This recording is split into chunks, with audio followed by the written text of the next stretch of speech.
Okay. இப்ப நான் நினைக்கிறேன் இந்த கொஸ்டின் எல்லாம் நீங்க செஞ்சுட்டு வந்திருப்பீங்க. இந்த கொஸ்டினை நாங்க டிஸ்கஸ் பண்ணினா இந்த பாடம் முடியும். அப்படிதானே?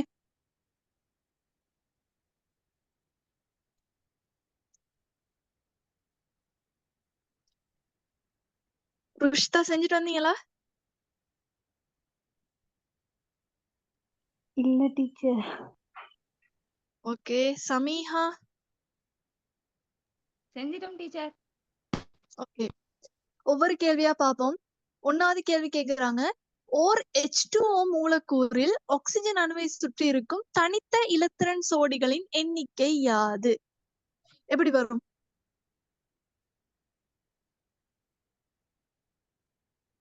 கேக்குறாங்க. 1வது நீங்க என்ன செய்யணும்? ஆக்சிஜன் கட்டமைப்பு வரையணும். நான் சொல்லி தந்திக்கிறேன். ஆக்சிஜன் கட்டமைப்பு எப்படி வரைவீங்க? அந்த கதையெல்லாம் ஞாபகம் இருக்குதா? அட்டக விதி ஞாபகம் இருக்குதா?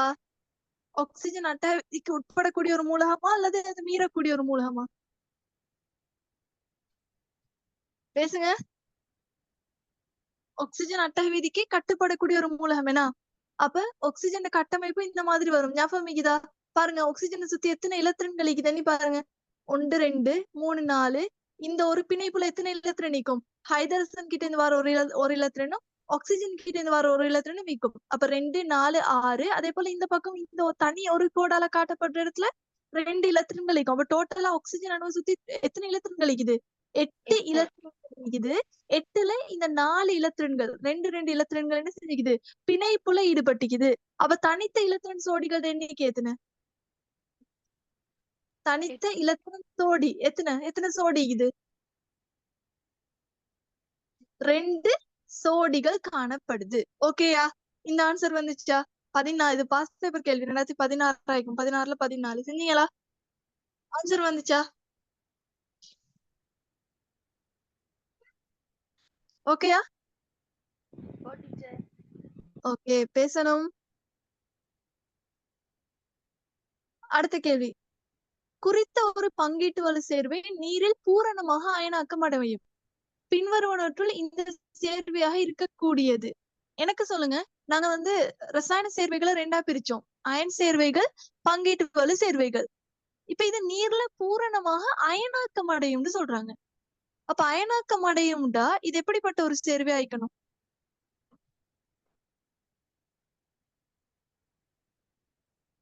எப்படிப்பட்ட ஒரு சேர்வை ஆயிக்கணும்?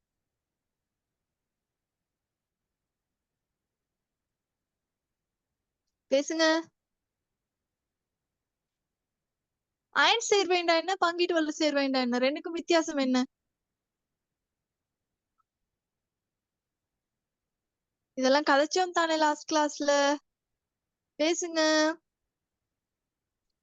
இந்த இதுல அயன் சேர்வைகளுக்கு எக்ஸாம்பிள் தந்திக்கிறாங்க பாருங்க. Sodium chloride, potassium chloride, calcium oxide, அதெல்லாம் அயன் சேர்வைகள். பாருங்க, அயன் பிணைப்பு சேர்வைகள் இயல்பு பாருங்க. ஒன்றுக்கொன்று எதிரான ஏற்றம் பெற்ற அயன்களால் ஆனது. அறை வெப்பநிலையில் பளிங்குறு திண்ம நிலையில் காணப்படும். உயர் உருகு நிலை, உயர் கொதிநிலை, நீர்க்கரைசல் நிலையில் அல்லது உருகிய நிலையில் மின்னை கடத்தும். பெரும்பாலான அயன் பிணைப்பு சேர்வைகள் நீரில் கரையும். இப்ப கேள்வி வாசிங்க.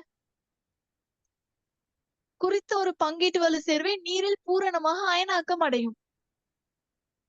என்ன சேர்வை ஒரு ஒரு அயன் சேர்வையா இருக்கும். விளங்குதா? ஓ டீச்சர். ஓகே, எனக்கு சொல்லுங்க. இந்த NH4OH இது ஒரு அயன் சேர்வையா பங்கீட்டு வலு சேர்வையா? இது ஒரு பங்கீட்டு வலு சேர்வை. எனவே இது ஆன்சருக்கு வராது. HCl ஹைட்ரோகுளோரிக் அமிலம் இது என்ன சேர்வை? இது என்ன சேர்வை? இங்க பாருங்க. Sodium chloride. ஓகே, எக்ஸாம்பிள்ஸ் பார்த்தமே. சொல்லுங்க பாப்போம். ஹைட்ரோகுளோரிக் அமிலம்ன்றது அயன் சேர்வையா பங்கீட்டு வலு சேர்வையா?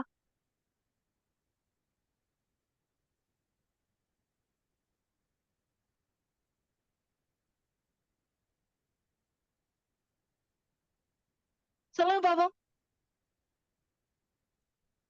ஓகே, இது செப்பு சல்பேட்ன்றது இதெல்லாம் பங்கீட்டு வலு சேர்வை. அடுத்தது H2CO3. இதுவும் என்னது? ஒரு பங்கீட்டு வலு சேர்வை. இந்த இடத்துல அவங்க சொல்றாங்க பூரணமாக அயனாக்கம் அடையும். அப்படின்னா அது யார் வருவாங்க? ஹைட்ரோ குளோரிக் அமிலம். நீங்க ஹைட்ரோகுளோரிக் அமிலம் நீர்ல போட்டீங்கன்னா அது H+ ஆகவும் Cl- ஆகவும் என்ன செய்யும்? அயனாக்கம் அடையும். விளங்குதா? மறந்துட்டீங்களா படிச்சதெல்லாம்? இந்த கேள்வி பாருங்க. XYZ எனும் 3 மூலகங்களின் ஹைதரைட்டுகளின் லூயி கட்டமைப்புகள் கீழே தரப்பட்டுள்ளன. அட்டவணையில் தரப்பட்டுள்ள எந்த மூலகங்கள் X, Y, Z ஆகியவற்றினால் வகை குறிக்கப்படுகின்றன?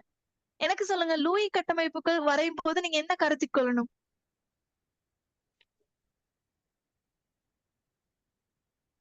இது ஒரு கேள்வியா தந்தனா இல்லையா? பேசுங்க. லூயி கட்டமைப்புகள்னா என்ன? நீங்க என்ன செய்வீங்க அந்த இடத்துல?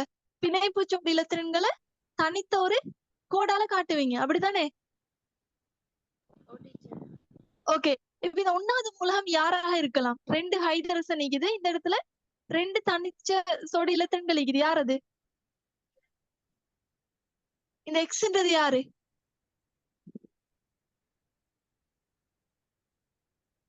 எக்ஸ்ன்றது யாரு? ஆக்சிஜன்.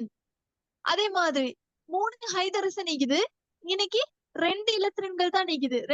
அதாவது 2 தனித்த இலத்திரன்கள் இருக்குது. இப்ப எனக்கு இப்ப இந்த மூலகத்துல இந்த வைன்ற மூலகத்துக்கு எத்தனை இலத்திரன்கள் இருக்குது டோட்டல் எண்ணி பாருங்க. இந்த ஹைட்ரஜனோட ஒரு இலத்திரன், இந்த ஹைட்ரஜனோட ஒரு இலத்திரன், இந்த ஹைட்ரஜனோட ஒரு இலத்திரன், டோட்டலா எத்தனை இலத்திரன் இருக்குது?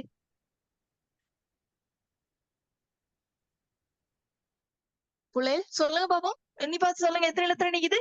1 2 3 4 5, டோட்டலா 5 இருக்குது.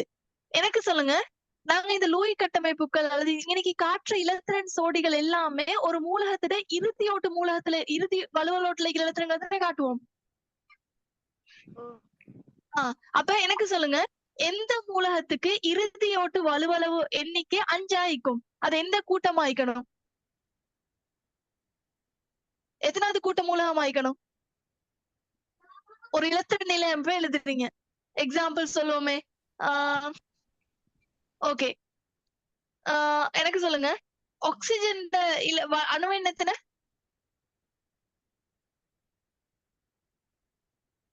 ஆக்சிஜன் வலுவளவு எத்தனை? அணு எண்ணத்தின 8. அப்ப அதுல இலத்திர நிலையம் என்ன வரும்? 2 6. இப்ப பாருங்க, இந்த இடத்துல நான் சொன்னேன் தானே, இந்த எக்ஸ்ன்றது ஆக்சிஜன். இங்க பாருங்க, இந்த எக்ஸ் இலத்திரன்கள் எண்ணி பாருங்க. 1 2 3 4. இந்த ஹைட்ரஜனோட உண்டு, இந்த ஹைட்ரஜனோட உண்டு. டோட்டலா எத்தனை இருக்குது? 6 இலத்திரன் நீக்குது. விளக்குதா? பாருங்க, ஆக்சிஜன் வலுவலு ஓட்டுல இறுதி ஓட்டுல எத்தனை இலத்திரன் நீக்குது? 6. வலுவலு ஓட்டுல இருக்கிற இலத்திரன்களை தான் நம்ம லூயி கட்டமைப்புகளோ அல்லது அடுத்த கட்டமைப்புகள் வரைகிற டைம் காட்டுவோம். அப்ப அதே மாதிரி அப்ப எங்களுக்கு தெரியும், இலத்திர நிலையமைப்பை வச்சு ஒரு மூலகத்திட கூட்டத்தையும் கண்டுபிடிக்கலாம், ஆவர்த்தனத்தையும் கண்டுபிடிக்கலாம். ஆக்சிஜன் எத்தனாவது கூட்டம், எத்தனாவது ஆவர்த்தனம்? 6ஆம் கூட்டம், 2ஆம். அதே மாதிரி அப்ப இந்த வைன்றது வையசூல 5 இலத்திரன்கள் இருக்குதுன்னா இது எத்தனாவது கூட்ட மூலகம் ஆயிக்கணும்? 5வது கூட்ட மூலகம் ஆயிக்கணும். அப்ப இந்த தரப்பட்டிருக்கிறதுல கார்பன், நைட்ரஜன், ஆக்சிஜன்ல யாரு 5வது கூட்டம்? நைதரசன். வைன்றது யாரு? நைதரசன். நைதரசன் அணு எண்ணத்தின 7. பாருங்க, 7 2, 5. விளங்கிச்சா? ஓகே. அடுத்தது இசட். இசட் யாராய்க்கும்? இசட் யாராய்க்கும்? 4 இலத்திரன் நீக்குது வலுவலவல. ஒவ்வொருத்தரும் இந்த பங்கீட்டு வலு பிணைப்பு தானே. இந்த மூலம் 4 இலத்திரன்கள் ஹைட்ரஜனோட பங்கிட்டுக்குது. அப்படின்னா அதுல வலுவலு ஓட்டுல 4 இலத்திரன் நீக்குது. அது யாராய்க்கும்? அப்ப கார்பன். கார்பன் அணு எண்ணத்தின 6 8, 4. அப்ப எத்தனாவது ஆன்சர்? 1வது ஆக்சிஜன், 2வது நைட்ரஜன், 3வது கார்பன். ஈஸியான கேள்வியா கஷ்டமான கேள்வியா? இப்ப எனக்கு சொல்லுங்க, இங்க தந்திக்கிற இந்த கட்டமைப்புகள் எல்லாம் உங்களோட புக்ல ஈக்கிற கட்டமைப்புகளா இல்லாட்டி வெளியில தந்திக்கிறாங்களா? இங்க பாருங்க H2O NH3 CH4 புக்ல உள்ள அதே கேள்வி. ஓகே, விளங்கினா சரி. இதெல்லாம் லாஸ்ட் கிளாஸ் நான் சொன்னேன். கீழே தரப்பட்ட மூலக்கூறுகளில் எது 2 பங்கீட்டு வலு பிணைப்புகளை கொண்டது? யாருக்கு 2 பங்கீட்டு வலு பிணைப்பு இது? இதெல்லாம் வரைஞ்சு பாத்தீங்களா? இப்பதான் நாங்க பார்த்தோம். CH4க்கு 2 பங்கீட்டு வலு பிணைப்பு இதா? இல்லைனா 4 பங்கீட்டு வலு பிணைப்பு இது. இப்ப ஒவ்வொரு கார்பனை சுத்தியும் இந்த மாதிரி 4 ஹைட்ரஜன் பிணைப்பை ஏற்படுத்திக்குது. இப்ப குளோரினை பாருங்க. குளோரின் அணுவெண் எத்தனை? 17. 17னா 2,8,7 அப்படின்னு என்ன வரப்போகுது? ஒரு குளோரினை சுத்தி 7 இலத்திரன்கள் ஈக்கணும். இப்ப எனக்கு தெரியும் இது பங்கீட்டு வலு பிணைப்புல ஈடுபடும் போது இந்த குளோரின் ஒரு இலத்திரனை கொடுக்கும், இந்த குளோரின் ஒரு இலத்திரனை குடிக்கும். அடுத்த 6 இலத்திரன்களும் எப்படி இருக்கும்? 2, 4, 6. இப்ப இவருக்கு வலுவல ஓட்டு பூரணமாகிதா? 7னா பூரணம் இல்ல, 8 இருந்தா தான் பூரணம். எனவே என்ன செய்வாரு? இவரு தனக்கிட்ட இருக்கிற ஒரு இலத்திரனை இந்த குளோரினு கொடுப்பாரு, இந்த குளோரின் என்ன செய்வாரு? தனக்கிட்ட இருக்கிற ஒரு இலத்திரனை கொடுப்பாரு. எனவே இவங்க என்ன செய்வாங்க? இலத்திரன்களை பூரணமாக்கி கொள்ளுவாங்க. அப்ப எனக்கு சொல்லுங்க, இந்த குளோரினை சுத்தி எத்தனை பங்கீட்டு வலு பிணைப்பு இது?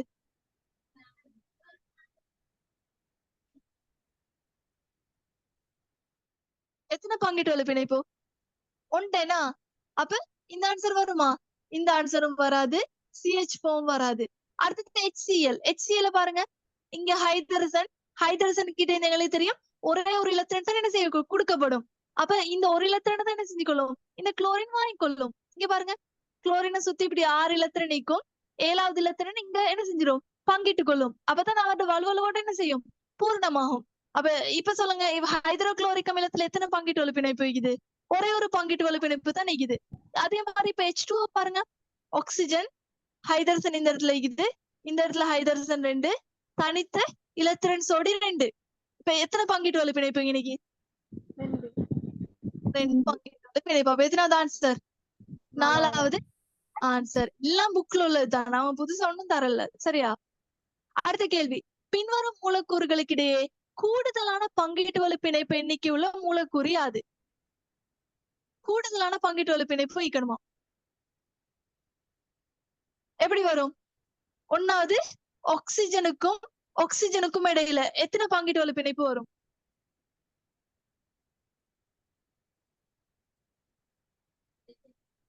ஏன் பேசாம இருக்கிறீங்க?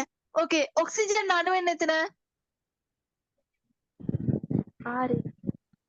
6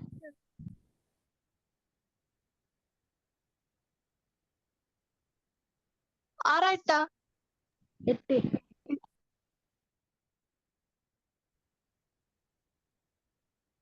8 அப்படின்னா அதுல இலத்திரன் நிலையப்ப எப்படி வரும்? 2,6. இப்ப நான் போயிட்டே வாங்க பாருங்க. நான் ஒன்னாவது என்ன செஞ்சேன்? நான் இப்ப இந்த கட்டமைப்புகளை பாடமாக்கி வச்சில்ல. சரியா? எனக்கு தெரிஞ்ச மெத்தட்லயே நான் போறேன். ஆக்சிஜன் அணுவெண் 8, எனவே இலத்திரன் நிலையப்பு 2,6. அப்ப 6ன்றது எங்களுக்கு தெரியும் இறுதியோடு பூரணம் இல்ல. அப்ப இவருக்கு இன்னும் எத்தனை இலத்திரன் தேவை? இன்னும் 2 இலத்திரன் தேவை. இப்ப என்ன செய்ய போகுது? அந்த 2 இலத்திரன்களை யாரு கொடுக்க போகுது? இந்த ஆக்சிஜன் தான் கொடுக்க போகுது. சரியா? அப்ப அவர் இன்னொரு ஆக்சிஜன் கிட்டே தான் கடன் வாங்க போறாரு. இப்ப எனக்கு சொல்லுங்க, இந்த ஆக்சிஜனை சுத்தி இறுதி ஓட்டுல எத்தனை இலத்திரன் நீக்கணும்? எத்தனை இலத்திரன் நீக்கணும்? 6 இலத்திரன் நீக்கணும். சரியா? அப்ப இந்த ஆக்சிஜன் என்ன செய்யும்டா? தன்னை சுத்தி இந்த மாதிரி ஃபர்ஸ்ட்ல 4 இலத்திரன் வச்சுக்கொள்ளும். சரியா? 4. ஓகே, நான் 6ஐ வரைஞ்சு காட்டுறேன். சரியா? 6 இலத்திரன் வச்சுக்கொள்ளும். அதே மாதிரி அடுத்த ஆக்சிஜனுக்கும் அப்படித்தான் நீக்கும். அடுத்த ஆக்சிஜனுக்கும் சுத்தி எத்தனை நீக்கும்? 6 இலத்திரன் நீக்கும். இப்ப இவங்க 2 பேரும் யோசிப்பாங்க, இப்ப எங்க 2 பேருக்குமே தானே தேவைக்குது. அப்ப நான் என்ன செய்வோம்? இந்த ஆக்சிஜனை யோசிக்கும். ஓகே, இந்த 2 இலத்திரனை நான் உனக்கு தரேன். அதே மாதிரி நீ என்ன செய்யணும்? உனக்கிட்ட இருக்கிற 2 இலத்திரனை தரணும். அப்ப 2 பேரும் 2 இலத்திரன்களை சொல்லுவாங்க. எங்களுக்கு தெரியும் லூரி கட்டமைப்புல ஒரு தனித்த கோடால காட்டப்படுறது எத்தனை இலத்திரனை குறிக்கும்? 2 இலத்திரனை குறிக்கும். எனவே என்ன நடக்கும்? இந்த தனிச்சோடி இலத்திரனுக்கு பதிலா இந்த கோடு, இந்த தனிச்சோடி இலத்திரனுக்கு பதிலா இந்த கோடு. விளங்கிச்சா? ஓ டீச்சர். அப்ப இந்த oxygen சுத்தி எத்தனை பிணைப்பு இது? 2 பிணைப்பு இது. அதே மாதிரி நைதரசனுக்கு வாங்க. நைதரசன் அணு என்ன? 7 அப்படித்தானே? 7ன்னா என்ன வரப்போகுது? அணு வேணும் 2,5. இப்ப 5 எங்களுக்கு தெரியும் பிரித்தியோட பூரணம் இல்ல. 8 இருந்தா தான் பூரணம். எனவே 3 இலத்திரன் தேவை. அப்ப நைதரசன் என்ன யோசிக்கும்டா, இன்னொரு நைதரசனோட பிணைப்பை ஏற்படுத்தி 3 இலத்திரனை பெற்றுக்கொள்வோம் அப்படின்னு யோசிக்கும். அப்ப என்ன நடக்கும்? இந்த நைதரசனை சுத்தி 5 இலத்திரன் இப்படி இருக்கும். சரியா? 5 இலத்திரன் இப்படி இருக்கும். அதே மாதிரி இந்த நைதரசனை சுத்தியும் 5 இலத்திரன் நீக்கும். இப்ப இவங்க 2 பேரும் என்ன செய்ய யோசிப்பாங்க? என்ன யோசிப்பாங்க? சொல்லுங்க பாப்பா, என்ன யோசிப்பாங்க? இதோட புக்ல உள்ள அதே விஷயம். இங்க பாருங்க, N2 2க்கு இடையில இருக்கிற பிணைப்பு. இங்க பாருங்க, அழகா காட்டிக்கிறாங்க. விளங்குதா? ஓ டீச்சர். அப்ப நைட்ரசனை சுத்தி இடத்துல என்ன பிணைப்பு உருவாகும்? மும்பை பிணைப்பு. மும்மை பிணைப்பு உருவாகும். விளங்குதா? விளங்கிச்சா? ஓ டீச்சர். ஓகே. அப்ப இங்க பாருங்க, இந்த ஆக்சிஜன் கிட்ட 2 பிணைப்பு, இந்த இடத்துல 3 பங்கீட்டு வலு பிணைப்பு வரும். அதே மாதிரி NH3ல என்ன வரும்? இங்கனை கொண்டு இங்கனை கொண்டு இங்கனை கொண்டு இந்த நைட்ரசன்ல ஒரு தனிச்சோடி வரும். அப்படித்தானே? அதே மாதிரி கார்பனீர் ஆக்சைடு. கார்பனீர் ஆக்சைடுக்கு எப்படி வரையற? கார்பனுக்கு 4 இலத்திரன் தேவை. எனவே என்ன செய்யும்? அந்த 2 பங்கீட்டு வலு பிணைப்புகளை ஆக்சிஜனோட ஏற்படுத்திக் கொள்ளும். அப்ப இந்த இடத்துல யாருக்கு பங்கீட்டு வலு பிணைப்பு கூட? இவருக்கு 3, இவருக்கு 4. அப்ப யாரு கூட? CO2. இதெல்லாம் உங்களோட புக்ல உள்ள அதே விஷயம் தான். நீங்க தான் என்ன செய்யணும்? வரைஞ்சு பிராக்டிஸ் பண்ணணும். பாருங்க, இந்த சார்ட்ல உள்ள அதே கேள்விதான். இங்க பாருங்க, Cl2, N2, O2, CO2, NH2 எல்லாம் புக்ல உள்ள அதே விஷயம் தான். திரும்ப திரும்ப பாஸ் பேப்பர்ல கேக்குறது புக்ல உள்ள அதே கேள்விதான். அடுத்த கேள்வி, பின்வரும் எல்லா மூலக்கூறுகள் தொடர்பாகவும் உண்மையான கூற்று. இந்த மாதிரி கேள்வி வந்தா என்ன செய்வீங்க? ஒன்னாவது என்ன செய்யணும்? என்ன செய்வீங்க? ஒன்னாவது இந்த மாதிரி கட்டமைப்புகள் என்ன செய்யணும்? வரைஞ்சு கொள்ளணும். வரைஞ்சிட்டு தான் என்ன செய்யணும்? கேள்வியை பார்க்கணும். இல்லாட்டி உங்களுக்கு என்ன செய்யும்? கஷ்டமாயிக்கும். சரியா? அப்ப ஒன்னாவது இந்த மாதிரி கட்டமைப்பு வரைங்க.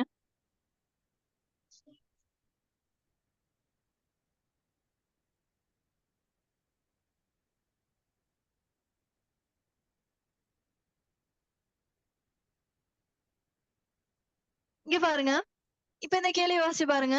மூலக்கூறுகளின் மைய அணுவின் இலத்திரன் அட்டகம் பூரணம் ஆகியுள்ளது. ஒவ்வொரு மைய அணுவுடையும் இலத்திரன் அட்டகத்தை பூரணம் ஆகிக்குதுன்னு சொல்றாங்க. சரியா பிள்ளையா? சரி.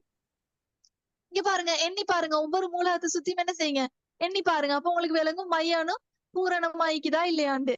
ஒன்னாவது கார்பன். ஒரு தனித்த கோடால 2 இலத்திரன்கள் காட்டப்படும். அப்ப இந்த கார்பனை சுத்தி 4 தனித்த கோடுகள் இருக்குது. அப்ப கார்பனை சுத்தி எத்தனை இலத்திரன் நிக்குது? 8 இலத்திரன் நிக்குது. அதே மாதிரி நைட்ரஜனை பாருங்க, ஒவ்வொரு தனித்த கோடாலையும் 2 2. அப்ப 2 4 6. இன்னைக்கு 2 ஜோடி இருக்குது. எனவே 8. அதே மாதிரி H2O ல ஆக்சிஜனை பாருங்க, ஒரு தனித்த கோடு 2, இந்த இடத்துல 4, இந்த இடத்துல 6, இந்த இடத்துல 8. டோட்டலா 8. அப்ப ஒவ்வொரு மூலக்கூறுகளோட மைய அணுவின் இலத்திரன் அட்டகம் பூரணமாகியுள்ளதுன்றது சரியா பிள்ளையா? சரி. சரி, உண்மையான கூட்டுதான் கேக்குறாங்க. ஓகேயா? அடுத்த கேள்வி பாருங்க, மூலக்கூறுகளின் அணுக்களுக்கிடையே ஒற்றை பிணைப்புகள் மாத்திரம் இருக்கின்றன. ஒற்றை பிணைப்பு மட்டுமா ஆகிக்குது? இல்ல. இல்ல. கார்பன் டை ஆக்சைடுல இரட்டை பிணைப்புகள் காணப்படுது. அப்போ ஒற்றை பிணைப்புகள் மாத்திரம்ன்றது பிழை. மூலக்கூறுகளின் மைய அணுவில் தனிச்சோடி இலத்திரன்கள் இருக்கின்றன. மூலக்கூறுகளோட மைய அணுவில் தனிச்சோடி இலத்திரன்கள் இருக்குதா? இல்ல. இல்லையா? அடுத்த கேள்வி பாருங்க, மூலக்கூறுகள் அறை வெப்பநிலையில் வாயுக்களாக மாத்திரம் இருக்கின்றன. இந்த carbon di oxide, NH3, H2O எல்லாம் அறை வெப்பநிலையில எப்படி இருக்கும்?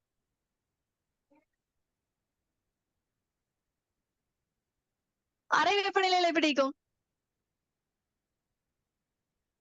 கார்பன் ஆக்சைடு அறை வெப்பநிலையில வாயுவாக காணப்படும். அப்படித்தானே? கார்பன் ஆக்சைடு அறை வெப்பநிலையில வாயுவாக இருக்கிறதால தான் நீங்க என்ன செய்றீங்க? கார்பன் ஆக்சைடு வாயு என்ன செய்றீங்க? வெளிவிடுறீங்க. அதே மாதிரி NH3 எப்படி இருக்கும்? அறை வெப்பநிலையில திரவ நிலையில இருக்கும். அடுத்தது H2O அறை வெப்பநிலையில திரவ நிலையில இருக்கும். வாயு நிலையில தான் நல்லா இருக்குமா? நாங்க தண்ணி குடிக்கல, தண்ணி கேஸ் தான் நாங்க என்ன செய்யணும்? சுவாசிக்கணும். தண்ணி தாகம் வர டைம் எல்லாம் சுவாசிக்கணும். அப்ப இதுவும் என்னது? பிழை. அப்ப 1வது கூற்று தான் என்னது? சரி. விளங்குதா? விளங்கிச்சா? இந்த இடத்துல இந்த 3வது கூற்று ஏன் பிழைண்டா? மூலக்கூறுகளின் மைய அணுவில் இவங்க பொதுவா சொல்றாங்க 3 மூலக்கூறுகள்ட மைய அணுவுல தனிச்சோடி இலத்திரன்கள் ஈக்குதா? இல்ல தானே? இந்த கார்பன் ஆக்சைடுல ஈக்குதா? இல்ல. இவங்க மட்டும்தான் எனவே தான் என்னது? இந்த மூலக்கூறுகள் பொதுவா சொல்றதால தான் இந்த 3வது கூற்று பிழை. அப்ப 1வது கூற்று தான் சரி. ஓகேயா? விளங்கிச்சா? இதுக்கு பிறகு இந்த கேள்வி வந்தாலும் அவனோட புக்ல இருக்கிற இந்த தரவுகளை வச்சுதான் என்ன செய்யும்? கேள்வி வரும். இதை நான் படிச்சு தர டைமே விளங்கப்படுத்தினேன். ஏதாவது விளங்கலாட்டி இதுக்கு பிறகு என்ன செய்யுங்க? வாட்ஸ்அப்ல மெசேஜ் ஒன்று போட்டு கேளுங்க. ஓகேயா? ஓகே. அப்ப இன்னைக்கு அடுத்த யூனிட் ஸ்டார்ட் பண்ணுவோமா? டீச்சர்.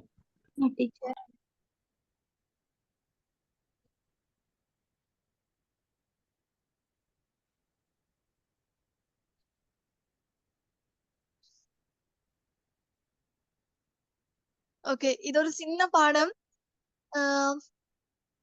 ஈஸியான பாடம் விளங்கி கொள்றதுக்கு.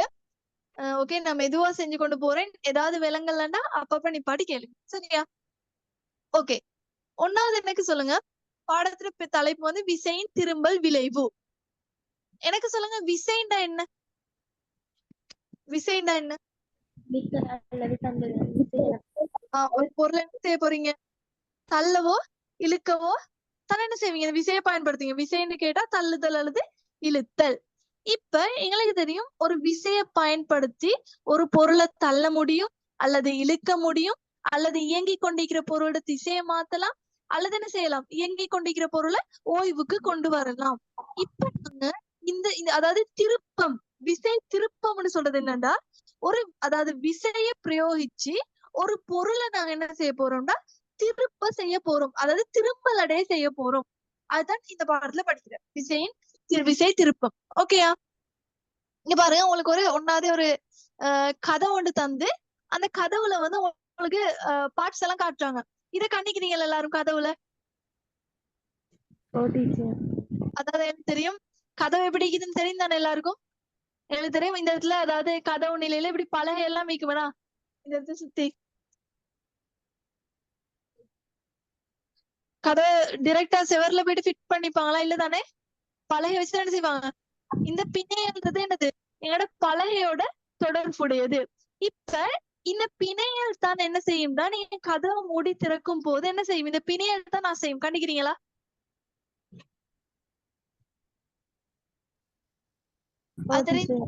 உங்களுக்கு ஓகே. இப்ப என்ன செய்யறாங்கடா இவங்க இந்த கதவுல ABCDன்னு சொல்லக்கூடிய 4 புள்ளிகளை இந்த மாதிரி கிடையா போடுறாங்க. அதாவது 4 துளைகளை இடுறாங்க. சரியா? 4 துளைகளை இட்டுட்டு அதுக்கு ஒவ்வொன்றுக்கும் பேர் இட்டாங்க. 1வது துளை A, 2வது துளை B, 3வது துளை C, 4வது துளை D. இப்ப என்ன செய்யறாங்கடா 1வது துளை கிட்ட ஒரு நியூட்டன் தராசு அதுல மாட்டுறாங்க. சரியா? நியூட்டன் தராசை மாட்டி அதாவது பொருத்தி என்ன செய்யறாங்கன்னா ஒரு விசைய பிரயோகிக்கிறாங்க.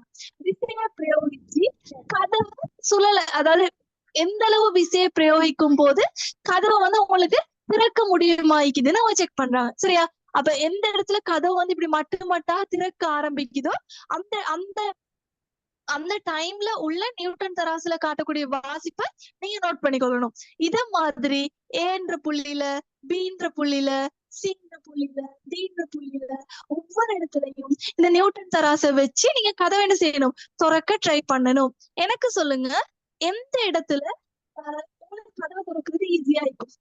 அதே மாதிரி இன்னொரு விஷயத்த நோட் பண்ணணும் என்னன்னா இந்த இப்ப ஒவ்வொரு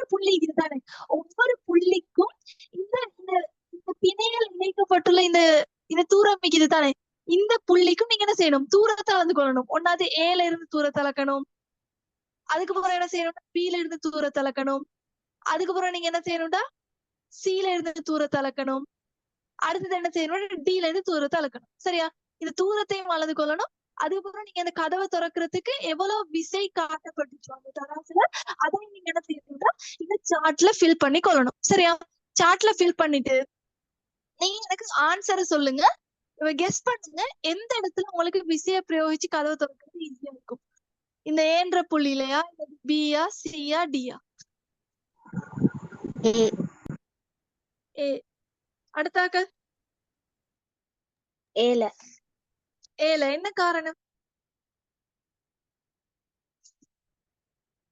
எனக்கு சொல்லுங்க, உனோட கதவோட கைப்பிடி வந்து வீட்ல, அதாவது வீட்ல நீங்க பாரு, கதவோட கைப்பிடி இந்த இடத்துல ஃபிட் பண்ணிப்பாங்களா, இந்த இடத்துல ஃபிட் பண்ணிப்பாங்களா? ஏன்ற புள்ளியில ஃபிட் பண்ணிப்பாங்களா, டின்ற புள்ளியில ஃபிட் பண்ணிப்பாங்களா? ஏன்ற புள்ளியில. ஏன்ற புள்ளியில. இப்பதான் கொஞ்சம் பேர் கதவை பாக்குற மாதிரி விளங்குது. ஏன்ற புள்ளியில தான் ஃபிட் பண்ணிப்பாங்க. என்ன காரணமாய்க்கும் டின்ற புள்ளியில ஃபிட் பண்ணிக்கச்சு? என்ன காரணம்?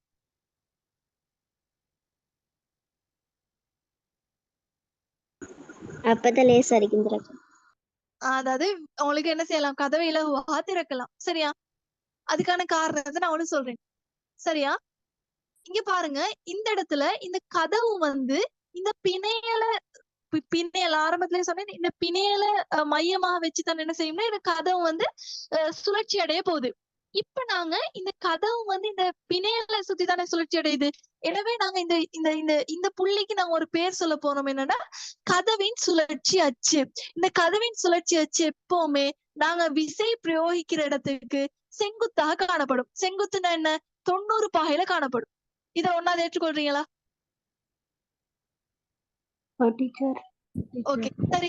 அதாவது இந்த கதவு வந்து எந்த புள்ளிய மையமா வச்சு சுத்துதோ அது நாங்க சொல்ல போறோம் சுழற்சி அச்சு. சரியா? அடுத்த விஷயம் என்னன்னா, இந்த சுழற்சி அச்சு வந்து விசை பிரயோகிக்கிற தூரத்துல இருந்து செங்குத்தாக காணப்படும். சரியா? இது 2வது பாயிண்ட். இப்ப நான் நீங்க இந்த சார்ட்டை உங்களுக்கு ஃபில் பண்ணீங்கன்னா உங்களுக்கு ஒரு விஷயம் விளங்கும். என்னன்னா, அதாவது இந்த சுழற்சி அச்சிலிருந்து செங்குத்து தூரம் கூட கூட இந்த கதவை திறக்கிறது வந்து ஈஸியா இருக்கும். சரியா? அதுக்கான காரணம் வந்து விசை திருப்பம் எப்படி இருக்கும்? விசை திருப்பம் எப்படி இருக்கும்? அந்த இடத்துல உயர்வாய்க்குமா இல்லாட்டி குறைவாய்க்குமா? உயர்வாய் இருக்கும். அதாவது சுழற்சி அச்சிலிருந்து நீங்க விசைய பிரயோகிக்கிற இடத்துல உள்ள அந்த செங்குத்து தூரம் வந்து அதிகரிக்கும் போது நீங்க பயன்படுத்தக்கூடிய விசை குறைவாய்க்கும். அதுதான் உங்களுக்கு இந்த கதவை திறக்கிறது ஈஸியா இருக்கும். எக்ஸாம்பிள் நான் சொல்றேன். இங்க பாருங்க, நான் சும்மா ஃபில் பண்ணுவோம். ஓகே, நான் சும்மா ஃபில் பண்றேன். இப்ப ஏன்ற இடத்துல இருந்து இந்த சுழற்சி அச்சுக்குள்ள செங்குத்து தூரம் நான் சும்மா சொல்றேனே ஒரு 8 மீட்டர். அதே மாதிரி இந்த 8 மீட்டர் டைம்ல நீங்க பிரயோகிக்கிற விசை வந்து 2 நியூட்டன் வச்சுக்கொள்ளும். சரியா? அடுத்தது இந்த பீன்ற புள்ளியில இருந்து சுழற்சி அச்சுக்கான தூரம் வந்து 6 மீட்டர். குறைஞ்சு கொண்டு தானே போகும். பிக்கும் இந்த சுழற்சி அச்சுக்கும் உள்ள தூரம். அதே மாதிரி இந்த பீன்ற இடத்துல நீங்க பிரயோகிக்கிற விசை வந்து நான் சும்மா சொல்றேன் ஒரு 3 நியூட்டன் வச்சுக்கோங்களேன். 3 நியூட்டன். இப்ப இந்த சுழற்சி அச்சுக்குள்ள செங்குத்து தூரத்தையும் நீங்க பயன்படுத்துற விசையையும் 2ஐயும் நான் பெருக்குவோம். பெருக்கினா எனக்கு சொல்லுங்க, இந்த இடத்துல என்ன வரும்? 8 தர 2 16 நியூட்டன் ஆன்சர் வரும். இந்த இடத்துல என்ன வரும்? 6 18 நியூட்டன் மீட்டர். அதாவது நல்ல ஞாபகம் வச்சுக்கோங்க, எந்த ஒரு பொருளாக இருந்தாலும் சுழற்சி அச்சிலிருந்து செங்குத்து தூரம் கூட கூட செங்குத்து தூரம் அதிகரிக்க அதிகரிக்க நீங்க என்ன செய்யலாம்டா, குறைந்த ஒரு விசைய பிரயோகித்து அந்த பொருளை இலகுவாக சுழற்சி அடைய செய்யலாம். ஓகேயா? இதுதான் இதுல கான்செப்ட். விளைச்சா? உங்களுக்கு இதைத்தான் அவங்க இந்த 2 படத்துல இருந்தும் உங்களுக்கு சொல்ல வராங்க. ஓகேயா? விளைச்சா? என்ன இருக்கட்டும் அந்த பொருள் வந்து ஏதாவது ஒரு புள்ளியை சுத்தி சுழற்சி நடக்குது அல்லது ஏதாவது ஒரு லைனை சுத்தி சுழற்சி நடக்குதுன்னா அதை நாங்க சொல்ல போறோம் சுழற்சி அச்சுண்டு. சரியா? இப்ப எனக்கு சொல்லுங்க, இப்ப இந்த டீன்ற புள்ளியில வச்சு எங்களுக்கு கதவை திறக்கிறதுக்கு கஷ்டமாக்கிறதுக்கான காரணம் என்னன்னா, இந்த சுழற்சி அச்சில இருந்து இத்தனை சுழற்சி அச்சு, இந்த சுழற்சி அச்சில இருந்து இந்த செங்குத்து தூரம் வந்து நல்லாவே குறையும். செங்குத்து தூரம் குறைஞ்சா நீங்க என்ன செய்யணும்னா அதிக அளவு விசைய பிரயோகிக்க வேண்டிய வரும். அது சொல்லித்தான் உங்களுக்கு என்ன செய்யுது, இந்த கதவை திறக்கிறது கஷ்டமாக இருக்குது. ஓகேயா? ஓகேயா? சுழற்சி அச்சிலிருந்து செங்குத்து தூரம் மாறுபட நீங்க பிரயோகிக்கிற விசையின் அளவும் மாறுபடும். இந்த கூற்று சரியா இல்லையா? சரி. ஓகே, அது விளங்கினா சரி. சுழற்சி அச்சிலிருந்து செங்குத்து தூரம் மாறுபடும் போது நீங்க பிரயோகிக்கிற விசையின் அளவும் மாறுபடும். ஓகே, அப்ப இதுபுறம் உங்களுக்கு அந்த கதவோட அந்த என்ன சொல்லுவாங்க, அந்த கதவோட சுழற்சி அச்சு, அடுத்தது அந்த கதவோட கைப்பிடி எல்லாம் பாக்குற டைம் என்ன நினைவு வரணும்? என்ன நினைவு வரணும்? விசை விசை திருப்பம் நினைவு வரணும். சரியா? அப்ப ஞாபகம் வச்சுக்கோங்க, விசை திருப்பதோட வரைவிலக்கணம் என்னன்னா, ஒரு பொருள்ல பிரயோகிக்கப்படுற ஒரு விசை காரணமாக அந்த பொருள் வந்து ஏதாவது ஒரு குறித்த ஒரு அச்சை பற்றி சுழலுமாக இருந்தா அதைத்தான் நாங்க சொல்ல போறோம் அந்த விசை திருப்பம். சரியா? ஓகேயா? Okay teacher. என்ன சொல்லுவீங்க, விசை திருப்பம்னா என்ன? ஒரு விசையை பிரயோகித்து ஒரு பொருள் குறித்த ஒரு அச்சை பற்றி சுழலுவதால் உருவாகக்கூடிய ஒரு விளைவு தான் விசை திருப்பம். சரியா? எக்ஸாம்ல உங்கள்ட்ட விசை திருப்பம்னு என்னன்னு கேட்பாங்களா? இல்ல. ஒரு டேர்ம் எக்ஸாம்ல கேட்பாங்க. சரியா? ஃபைனல் எக்ஸாம்ல கேட்க மாட்டாங்க, ஒரு டேர்ம் எக்ஸாம்ல கேட்பாங்க. சரியா? அப்ப விசை திருப்பத்துக்கு ஒரு சமன்பாடு இருக்குது. என்ன சமன்பாடு? இந்த இடத்துல நீங்க என்னென்ன காரணிகளை பயன்படுத்துனீங்க? ரெண்டு காரணி தான் பயன்படுத்துனீங்க. ஒன்று நீங்க பிரயோகிக்கிற விசை, அடுத்தது சுழற்சி அச்சிலிருந்து செங்குத்து தூரம். அந்த ரெண்டை வச்சுதானே நீங்க விசை திருப்பம் பாத்தீங்க. எனவே விசை திருப்பத்திற்கான சமன்பாடும் அந்த ரெண்டு காரணிகளை வச்சுதான் வரப்போகுது. ஒன்னாவது விசை, அதுல அடுத்தது சுழற்சி அச்சிலிருந்து விசையோட தாக்க கோட்டுக்கு இடைப்பட்ட செங்குத்து தூரம். விசைன்றது நியூட்டன்ல இருக்கணும், இந்த செங்குத்து தூரம் எதுல இருக்கணும்? மீட்டர்ல. மீட்டர்ல இருக்கும். இப்போ உங்களுக்கு எக்ஸாம்ல என்ன செய்வாங்கன்னா உங்களுக்கு கன்ஃபியூஸ் பண்றதுக்கு சென்டிமீட்டர்ல தருவாங்க. அவ சென்டிமீட்டர்ல தந்தா என்ன செய்வீங்க? மீட்டருக்கு மாத்தணுமா? மீட்டருக்கு மாத்தணும். அதை ஞாபகம் வச்சுக்கோங்க. சரியா? அப்ப எனக்கு சொல்லுங்க, விசை திருப்பத்தின் அலகு என்ன? Newton metre. மீட்டர். ஓகே, எனக்கு நான் சும்மா சொல்றேன், இந்த விசை திருப்பத்துக்கு அலக வந்து இந்த மாதிரி சொன்னா சரியான்னு சொல்லுங்க.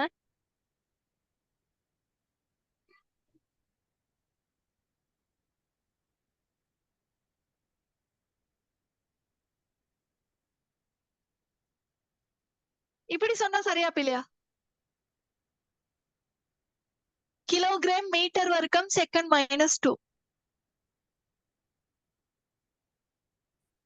இந்த ரெண்டு அலகும் சேமா? இந்த ரெண்டு அலகுகளும் சமனா?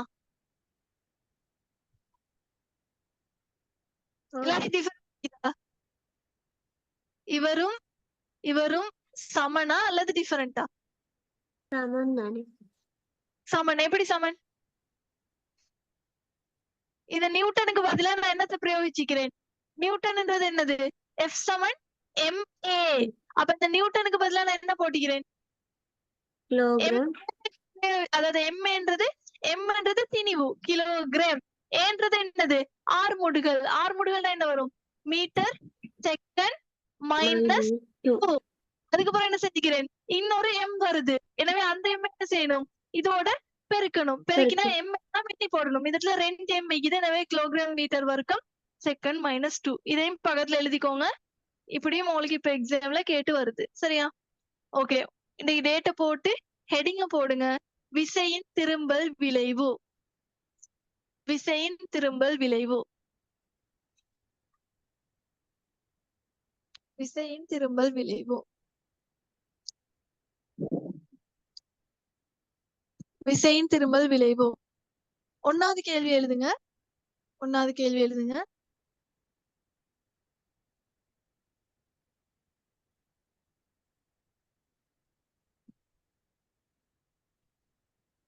ஒன்னாவது கேள்வி எழுதுங்க.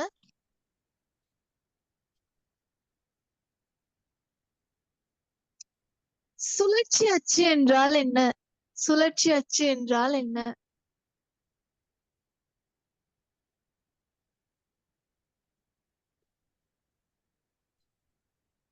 சுழற்சி அச்சு என்றால் என்ன? சுழற்சி அச்சு என்றால் என்ன?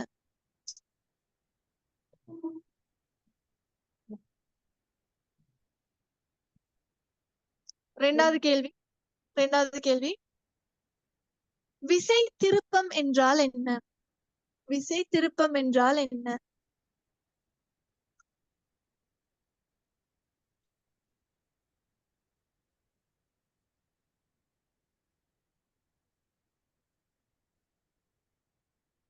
விசை திருப்பம் என்றால் என்ன?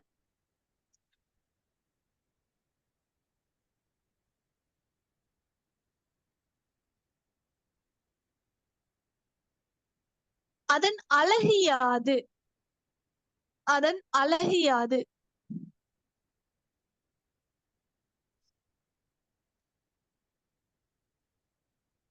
அதன் அழகு யாது?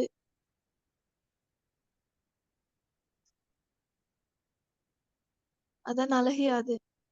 ஓகே. மூணாவது கேள்வி விசை திருப்பத்தின் போது விசை திருப்பத்தின் போது விசை திருப்பத்தின் போது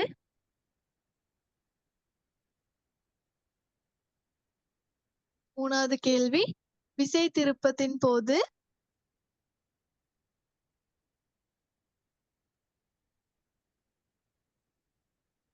சுழற்சி அச்சிலிருந்து சுழற்சி அச்சிலிருந்து சுழற்சி அச்சிலிருந்து விசையின் தாக்க கோட்டுக்கு இடைப்பட்ட சுழற்சி அச்சிலிருந்து விசையின் தாக்க கோடுக்கு இடைப்பட்ட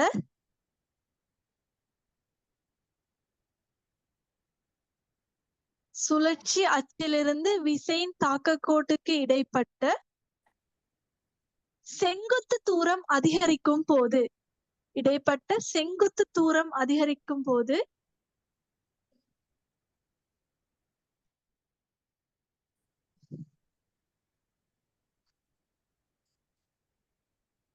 பிரயோகிக்கப்பட வேண்டிய விசைக்கு என்ன நிகழும்? பிரயோகிக்கப்பட வேண்டிய விசைக்கு என்ன நிகழும்?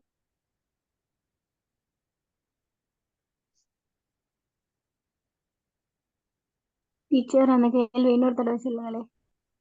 விசை திருப்பத்தின் போது சுழற்சி அச்சிலிருந்து விசையின் தாக்க கோட்டுக்கு இடைப்பட்ட செங்குத்து தூரம் அதிகரிக்கும் போது வழங்கப்பட வேண்டிய விசைக்கு என்ன நிகழும்? என்ன நிகழும்? என்ன நிகழும்? தூரம் கூட்ட கூட நீங்க பிரயோகிக்கப்பட வேண்டிய விசையோட அளவுக்கு என்ன நடக்கும்? குறைவடையும். சரி, அத்தனை எதிர்பார்த்த விட. ஓகே நான் இப்போ ஒரு 3 மினிட்ஸ் ஒரு டைம் எடுத்து எங்களோட பாடத்துக்கு சம்பந்தம் இல்லாத ஒரு விஷயம் வந்து நான் சொல்ல போறேன்.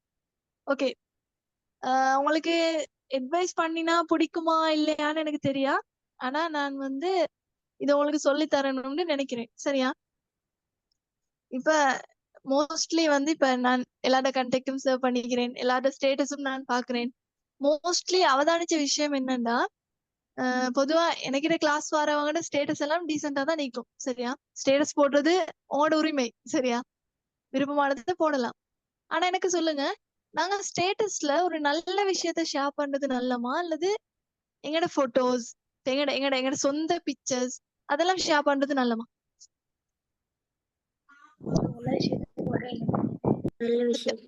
பண்றதுன்றது நீங்க என்ன செய்யுங்கன்னா, உங்களுக்கு உண்மையாவே உங்களோட போட்டோஸ் ஷேர் பண்ணணும்டா நீங்க மை கண்டெக்ட்ஸ் கொடுத்து உங்களோட ஃபேமிலி மெம்பர்ஸுக்கு மட்டும் காட்ட போடுங்க. சரியா?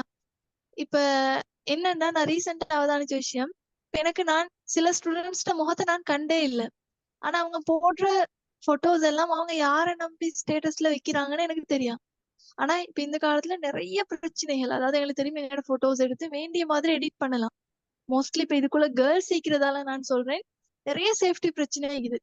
ரீசெண்டா பேப்பர்ஸ்லயும் நிறைய விஷயங்கள் வருது. எனவே நீங்க என்ன செய்யணும், உங்களோட விஷயங்களை கவனமா பாத்துக்கொள்ளணும். அடுத்தது இந்த காலத்துல இப்ப நிறைய டிஸ்ட்ராக்ட் பண்ணக்கூடிய, உங்களை வந்து திசை திருப்பக்கூடிய நிறைய விஷயங்கள் இருக்குது. உங்களுக்கு உண்மையாவே ஓ லெவல் நல்லா செய்யணும், சயின்ஸ்ல நீங்க நல்ல மார்க்ஸ் எடுக்கணும், மேக்ஸ் நல்லா படிக்கணும், படிச்சு நீங்க ஓ லெவல நல்ல முறையில கம்ப்ளீட் பண்ணி ஏ லெவலையும் நீங்க நல்லா கம்ப்ளீட் பண்ணி நீங்க ஒரு ஃபியூச்சர்ல ஒரு நல்ல இடத்துக்கு போகணும். அதுதானே எல்லாரோட அம்பிஷன், அப்படிதானே? டாக்டரோ இன்ஜினியரோ டீச்சரோ ஒவ்வொருத்தருக்கும் ஒரு தனிப்பட்ட ஒரு கோல் இருக்கும். அப்ப தேவையில்லாத விஷயங்கள் எல்லாம் டிஸ்ட்ராக்ட் ஆகிக்கொள்ள வேணும். சரியா? இது என்ன பர்சனல் நான் அட்வைஸ். ஏன்னா இப்ப எனக்கிட்ட நீங்க கிளாஸ் வாரீங்க, படிச்சுட்டு போறீங்க, எனக்கும் உங்களுக்கும் உள்ள ஒரு தொடர்பும் இல்ல. ஆனா நான் வந்து இதை உங்களுக்கு அட்வைஸ் பண்றேன். உண்மையாவே உங்களுக்கு ஒரு கோல் இருந்தா நீங்க அடுத்தடுத்த விஷயங்கள் என்ன செய்யுங்க, டிஸ்ட்ராக்ட் ஆகாம உங்களை பாத்துக்கோங்க. அடுத்த விஷயம், இப்ப நான் science mystery academy group common குரூப்ல இருக்கிறீங்க தானே, எல்லாரும் இருப்பீங்கன்னு நினைக்கிறேன். நான் அதுல கொஸ்டின்ஸ் போடுறேன், இடைக்கிட்ட போடுறேன். அந்த கொஸ்டின்ஸை நீங்க என்ன செய்யுங்க, ப்ராக்டிஸ் பண்ணுங்க, அந்த போல் கொஸ்டின்ஸ்க்கு ஆன்சர் பண்ணுங்க. அடுத்த விஷயம், இப்ப வாட்ஸ்அப்ல உங்களுக்கு வேற யாராவது பர்சனலா மெசேஜ் பண்ணி உங்களோட தேவையில்லாத மாதிரி பேசுறாங்கன்னா நீங்க பிளாக் பண்ணுங்க, ரிப்போர்ட் பண்ணுங்க. அவங்களுக்கு வீட்டுல சொல்லலாம். இப்ப தேவையில்லாத மெசேஜ்களுக்கு நீங்க ரிப்ளை பண்ணி உங்களோட லைஃபை நீங்க ஸ்பாயில் பண்ணிக்கொள்ள வேணும். இந்த கிரேட் 10, 11, 12, 13 இந்த 4 வருஷத்தை நீங்க வந்து நல்ல முறையில பாவிச்சீங்கன்னா உங்களோட எதிர்காலம் நல்லா இருக்கும். என் எக்ஸ்பீரியன்ஸ்ல சொல்றேன். எதிர்காலத்தை மண்ணாக்கி கொள்ள வேணும். பொதுவாக என்கிட்ட கிளாஸ் வரவங்க டீசெண்டா தான் நடந்து கொள்றேன். இப்ப இந்த விஷயங்கள்ல கவனமா இருங்க. இப்ப எல்லாரும் டிஸ்ட்ராக்ட் ஆறாங்க, எல்லாரும் என்ன செஞ்சு கொண்டிருக்கிறாங்கன்னு இப்ப எல்லாரும் செய்யறதை நாங்க செய்யணும்னு அவசியம் இல்லை. எங்களுக்கு தெரியும் நாங்க நல்லா படிச்சு ஒரு நல்ல நிலைமைக்கு வரணும். ஓகேயா? அடுத்தது இப்ப நீங்க நல்ல டார்கெட் ஒன்று வச்சுக்கோங்க. இப்ப நீங்க கிரேட் 10 இப்ப செகண்ட் 2ஆம் தவணை வருதுன்னா, 2ஆம் தவணையில 1ஆம் தவணையை விட ஒரு நல்ல மார்க்ஸ் எடுக்கணும். அந்த டார்கெட்டை வச்சுக்கோங்க. எந்த ஒரு விஷயத்துலயும் உங்களோட முன்னேற்றத்தை நீங்க வச்சுக்கோங்க. இப்ப சயின்ஸ்ல இருந்தாலும் டெய்லி படிக்கிற டைம் உங்களுக்கு ஒரு டவுட் வருதுன்னா உங்களுக்கு ஆன்சர் பண்ணி கொள்ளையலாம்னா நீங்க எனக்கு மெசேஜ் பண்ணுங்க. டீச்சர் இது என்னன்னு கேட்டா நான் உங்களுக்கு மெசேஜ பாக்குறேன், உங்களுக்கு ரிப்ளை பண்ணுவேன். சரியா? அடுத்த விஷயம் வளமையா சொல்றது, உங்களுக்கு ஒரு கிளாஸ் இந்த இந்த டுடே உங்களுக்கு நீங்க வந்து கொள்ளையலாம்னா நீங்க அதுலயா மெசேஜ் போடணும், டீச்சர் எனக்கு வர கிடைக்காது, ரெக்கார்டிங் தாங்க அப்படின்னு. அதுதான் என்ன சொல்றது, ஒரு என்ன சொல்றது, டிசிப்ளினான ஒரு ஸ்டூடெண்ட்ஸ் அழகு. உங்களுக்கு தேவையோண்டு ஈக்கணும் ஏன்னா எல்லா விஷயங்கள்லயும். அடுத்தது எனக்கிட்ட கிளாஸ் வரவங்கள்ட்ட நான் வந்து இப்ப நாங்க வந்து என்னது ஒன் சைட் கிளாஸும் இல்லை, எங்களோட ஆன்லைன் கிளாஸ் தானே. இப்போ ஆன்லைன்ல இருந்தாலும் நாங்க ஒரு டிசிப்ளினா பழகணும் வேணா. அந்த விஷயங்களை கொஞ்சம் கவனம் எடுங்க. படிப்பு சம்பந்தமா அல்லது உங்களுக்கு படிக்கிற டைம் உங்களுக்கு ஏதாவது பிரச்சனை வருது, மோட்டிவேட் என்ன சரி உங்களுக்கு தேவை, என்ன சரி ஒரு கைடன்ஸ் தேவைன்னா நீங்க பயப்படாம எனக்கு மெசேஜ் ஒன்று பண்ணி இது என்னன்னு கேட்கலாம். என்னால முடிஞ்ச ஒரு நான் ஹெல்ப் பண்ணுவேன். நான் உங்களுக்கு மேக்சிமம் நம்பிக்கைக்குரிய ஒரு ஒருத்தரா இருப்பேன். அப்ப படிக்கிற விஷயங்கள்ல கொஞ்சம் கவனம் எடுங்க. இப்ப அடுத்த டேர்ம் வந்து நான் நினைக்கிறேன் நெக்ஸ்ட் மந்த் வருது. அப்ப படிச்ச விஷயங்களை நல்லா ரிவைஸ் பண்ணுங்க. ஓகேயா? அலைஞ்சா சொன்ன விஷயங்கள். ஓ டீச்சர். ஓகே. ஓ டீச்சர். சரியா? அப்ப இப்ப இந்த விசை திருப்பம் விளங்கிச்சா? விசை திருப்பம்டா என்ன, சுழற்சி அச்சுண்டா என்ன, அப்ப விசைண்டா என்ன, விசைக்கும் அந்த சுழற்சி அச்சுக்கும், அதாவது விசையை நீங்க பிரயோகிக்கிற இடத்துல இருந்து இந்த சுழற்சி அச்சுக்கு இடையிலான செங்குத்து தூரம் அப்படின்னா என்னன்னு விளங்கிச்சா? ஓகேயா? அப்ப எந்த ஒரு உதாரணமும் வச்சுக்கோங்களேன். நான் சொல்றேன். இப்ப இந்த இந்த இந்த இடத்துல சுழற்சி அச்சு இங்க இருக்குது. ஓகே, நாங்க இது ஒழுங்காவே வரைவோம். வெயிட். இப்ப உதாரணமா இந்த ஒரு ஏதோ ஒரு சதுரம் மாதிரி ஒன்று இது. இந்த சதுரத்துல சுழற்சி அச்சு, சுழற்சி அச்சு இப்ப இந்த இடத்துல இருக்குது. இப்ப இந்த புள்ளிய பற்றி தான் இந்த பொருள் சுத்துது. இப்ப இந்த இடத்துல நீங்க விசைய பிரயோகிக்கிறீங்க. இந்த இடத்துல இதுல செங்குத்து தூரம் எந்த மாதிரி வரும்? எப்படி வரும் இதுல செங்குத்து தூரம்? இதுதான் செங்குத்து தூரம். விளங்கிச்சா? நீங்க அதாவது விசையை எந்த இடத்துல பிரயோகிக்கிறீங்களோ அதுக்கும் அந்த பொருள் எந்த அச்சை பத்தி சுழலுதோ அதுக்கும் நீங்க ஒரு 90 பாகையில நீங்க ஒரு கோடை கீறினீங்கன்னா அதுதான் செங்குத்து தூரம். ஓகே தானே? அது கிளியர் தானே எல்லாருக்கும்? Okay okay. இப்ப நீங்க நிறைய படிக்கிற குரூப்ஸ்ல எல்லாம் ஹெட் ஆகி இருப்பீங்க. அந்த குரூப்ஸ்ல இருந்து உங்களுக்கு ஒரு எட்மினாவே இருக்கட்டும், உங்களுக்கு படிச்சு தர சாராவே இருக்கட்டும், அல்லது இப்ப நானாவே இருக்கட்டும், இப்ப தேவையில்லாத மாதிரி பேசினா நீங்க அதுக்கு ரிப்ளை பண்ண தேவையில்ல. இல்லைங்கண்ணா? உங்களை பாதுகாத்து கொள்றது உங்களோட கடமை. உங்களோட பேரண்ட்ஸ் உங்களை நம்பித்தான் கிளாஸஸ் எல்லாம் அனுப்புறேன்னா அப்ப நீங்க அந்த விஷயங்களை கவனமா இருங்க. சரியா? இப்ப ஏன்னா ரீசெண்டா நான் நிறைய அவதானிச்ச விஷயங்கள், அடுத்தது கேள்விப்பட்ட விஷயங்கள், கம்ப்ளைண்ட் பண்ணப்பட்ட விஷயங்கள் இருக்குது. அப்ப அந்த விஷயங்களை கவனமா இருக்கு. சரியா? ஓகே, இது கிளியர் தானே?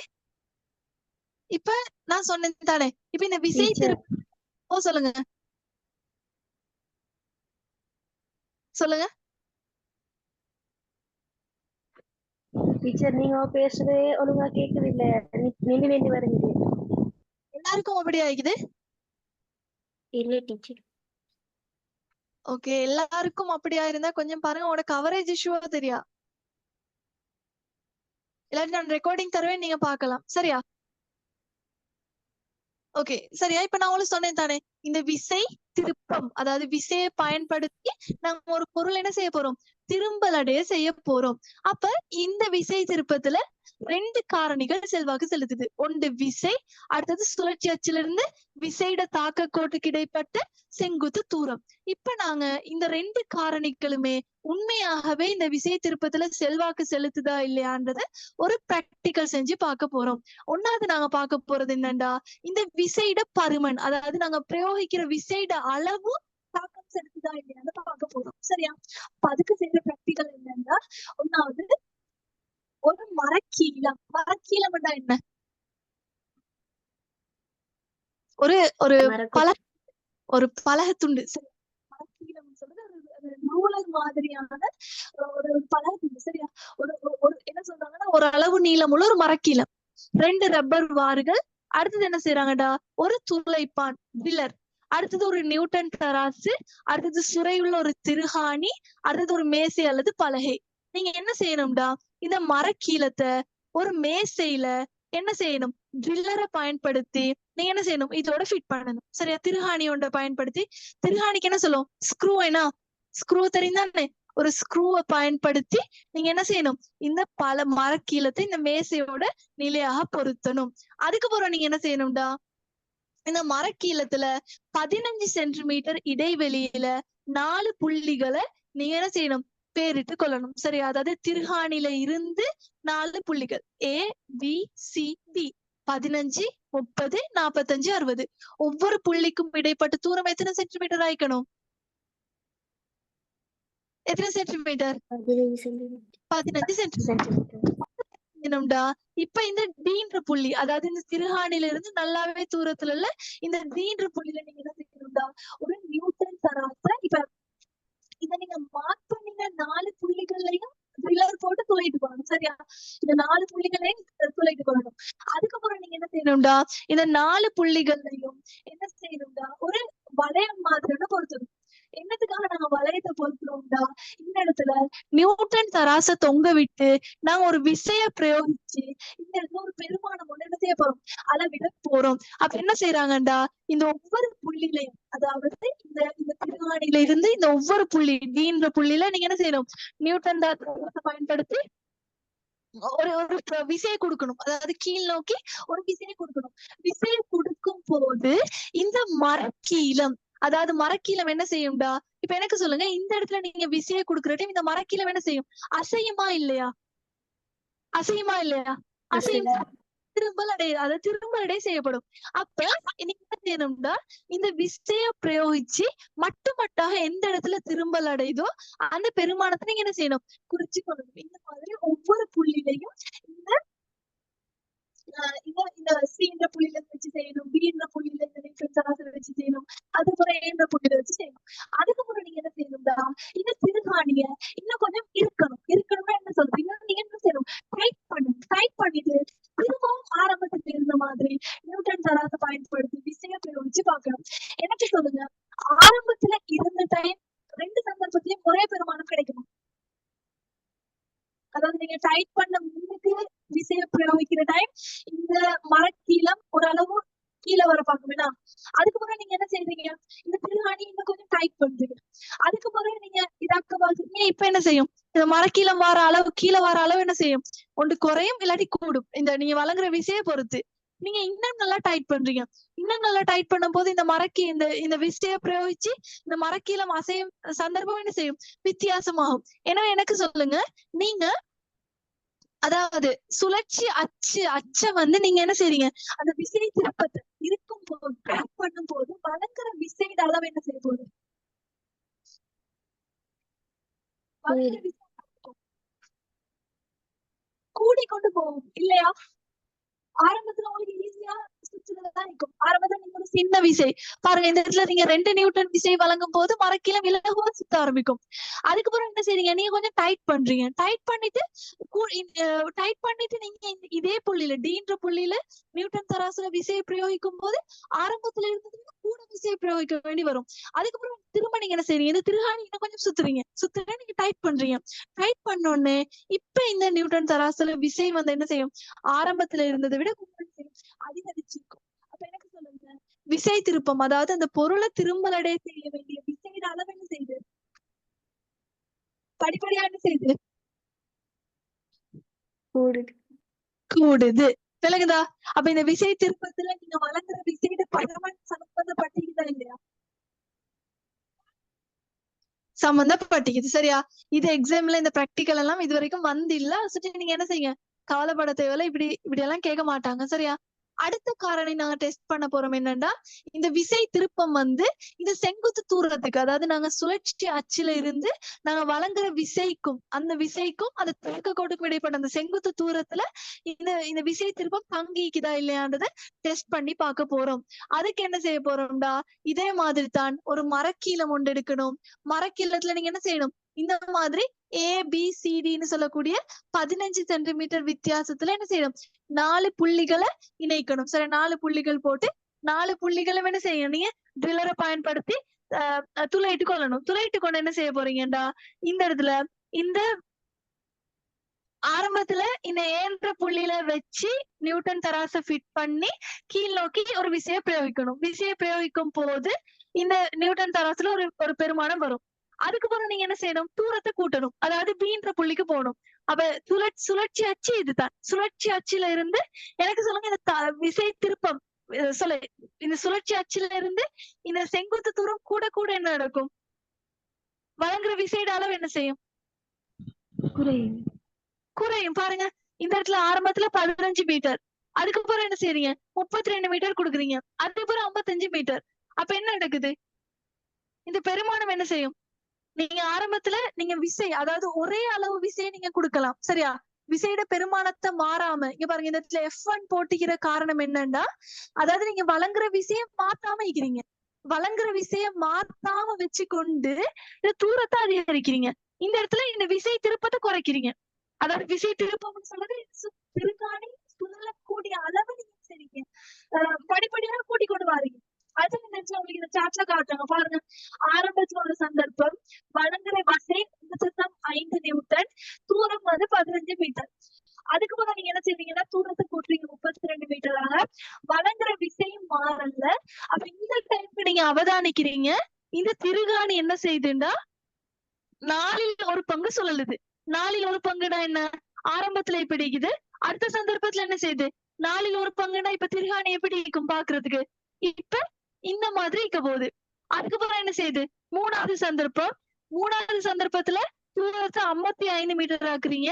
இப்ப திருகாணி என்ன செய்யுது, எப்படி சுத்தமாயிக்கும், விசை திருப்பம் எப்படி இருக்கும், அதுல அரைவாசி சுத்த போகுது. விளங்குதா? அப்ப என்ன நடக்கும், நீங்க அதாவது இந்த விசை திருப்பம் இந்த சமன்பாட்டை வச்சு உங்களுக்கு அவதானிக்கலாம். அதாவது இதுல நீங்க விசையை மாத்தாம வைக்கிறீங்க, சுழற்சி அச்சுல இருந்து இந்த தாக்க கோட்டுக்கு இடைப்பட்ட இந்த செங்குத்து தூரம் கூடும் போது விசை திருப்பமும் என்ன செய்யும், கூடும். அதாவது பொருள் என்ன செய்யலாம், இலகுவாக சுழற்சி அடைய செய்யலாம். விளங்கிச்சா? ஓகே, விலங்கல்லாட்டி இந்த கேள்வியை நாங்க செஞ்சு பார்ப்போம், அப்ப உங்களுக்கு ஈஸியா விளங்கும். ஓகேயா? இந்த கேள்வியை வாசிங்க, ஒன்னாது யாராவது ஒருத்தர் வாசிங்க பாப்போம். 1 மீட்டர் நீளமுள்ள சீரான கோல் AB அதன் நடுவில் தொங்கவிடப்பட்டு சமநிலைப்படுத்தப்பட்டுள்ளது. 1 மீட்டர் நீளமுள்ள சீரான ஒரு கோல். சரியா? இதுல நீளம் வந்து 1 மீட்டர். என்ன சொல்றாங்க, என்ன செய்யறாங்க, அதன் நடுவில் தொங்க விடப்பட்டு என்ன சொல்றாங்க, அதுல நடுவுல என்ன செஞ்சுக்கிறாங்க, அந்த கோலை தொங்க விட செய்யப்பட்டிக்குது. சரியா? நடுவுல தொங்க விடப்பட்டிக்குது. தொங்க விடப்பட்டு சமநிலைப்படுத்தப்பட்டிக்குதாம். இப்ப என்ன சொல்றாங்க? டீச்சர் அந்த கோலுக்கு பேர் எழுத இல்லையா? ஏபி. ஏபின்னு பேரிடுவோம். இது ஏ, இது பி. ஓகே, இப்ப என்ன சொல்றாங்க? அந்தம் பியில் ஒரு 4 நியூட்டன் நிறை தொங்க விடப்பட்டுள்ளது. ஓகே, அப்ப ஒரு அந்தத்துல என்ன செய்யறாங்கடா, அதாவது அந்த பில 4 நியூட்டன் நிறைய என்ன செய்யறாங்க? தொங்க விட்டுறாங்க. அடுத்து என்ன கேக்குறாங்க? முதலாவது கேள்வி, 4 நியூட்டன் விசை காரணமாக உண்டாகும் வலஞ்சுழி திருப்பத்தை காண்க. வலஞ்சொலி திருப்பத்தை காண்க. என்ன கேக்குறாங்க? திருப்பத்தை காண சொல்றாங்க. விசை திருப்பம். விசை திருப்பத்துக்கான சமன்பாடு என்ன? விசை தர சுழற்சி அச்சிலிருந்து தாக்கு கொடுக்கிறீங்களான செங்குத்து தூரம். இப்ப இந்த இடத்துல பொருள்ல விசை எவ்வளோ? 4 நியூட்டன். இந்த 4 நியூட்டன். ஓகே, இப்ப சுழற்சி அச்சு இது. இந்த கோல் சுழலக்கூடிய அச்சு இது. இதுதானே சுழற்சி அச்சுல இருந்து தாக்கு கோட்டுக்கு இடைப்பட செங்குத்து தூரம் எத்தனை ஆயிக்கும்? செங்குத்து தூரம் 500 சென்டிமீட்டர். 500 சென்டிமீட்டர். 500 சென்டிமீட்டர். எனக்கு சொல்லுங்க, இந்த விசை திருப்பத்துல சமன்பாடு நாங்க சென்டிமீட்டர்ல போட்டுதான் மீட்டர்ல போட்டு செய்யணுமா? மீட்டர்ல போட்டு. மீட்டர்ல போட்டு செய்யணும். அவ மீட்டர்ல போட்டு செஞ்சீங்கன்னா விசை திருப்பம் கேட்டா வலஞ்சொலி திருப்பம் தானே. இதுதான் உங்களோட ரைட் சைட், இதோட ரைட் சைட், இதோட லெஃப்ட் சைட். இப்ப இதுல வலஞ்சொலி திருப்பம் தான் கேக்குறாங்க. வலஞ்சொலி திருப்பம் எடுத்தீங்கன்னா விசை வந்து எத்தனை நியூட்டன்? 4 நியூட்டன். 4 நியூட்டன் தர அதுல மீட்டர் எவ்வளவு? இது 1 மீட்டர்னா இது எத்தனை மீட்டர் ஆயிக்கும்? அரைவாசி தசம் 0.5 மீட்டர். 0.5 மீட்டர். அப்படித்தானே? இப்ப 4 தர 0.5க்கு பதிலா அரைவாசின்னு போடுமா, ஹாஃப்னு போடுமா? 7. 7 தானே. அப்ப இந்த 2 இந்த 4 வெட்டினா என்ன ஆன்சர் வரும்? 2 நியூட்டன் மீட்டர். விளைஞ்சா விசை திருப்பம் காண்பது. ஓகே, அடுத்த கேள்வி பாருங்களேன். அடுத்த கேள்வி வாசிங்களேன். அடுத்த கேள்வி வாசிங்க.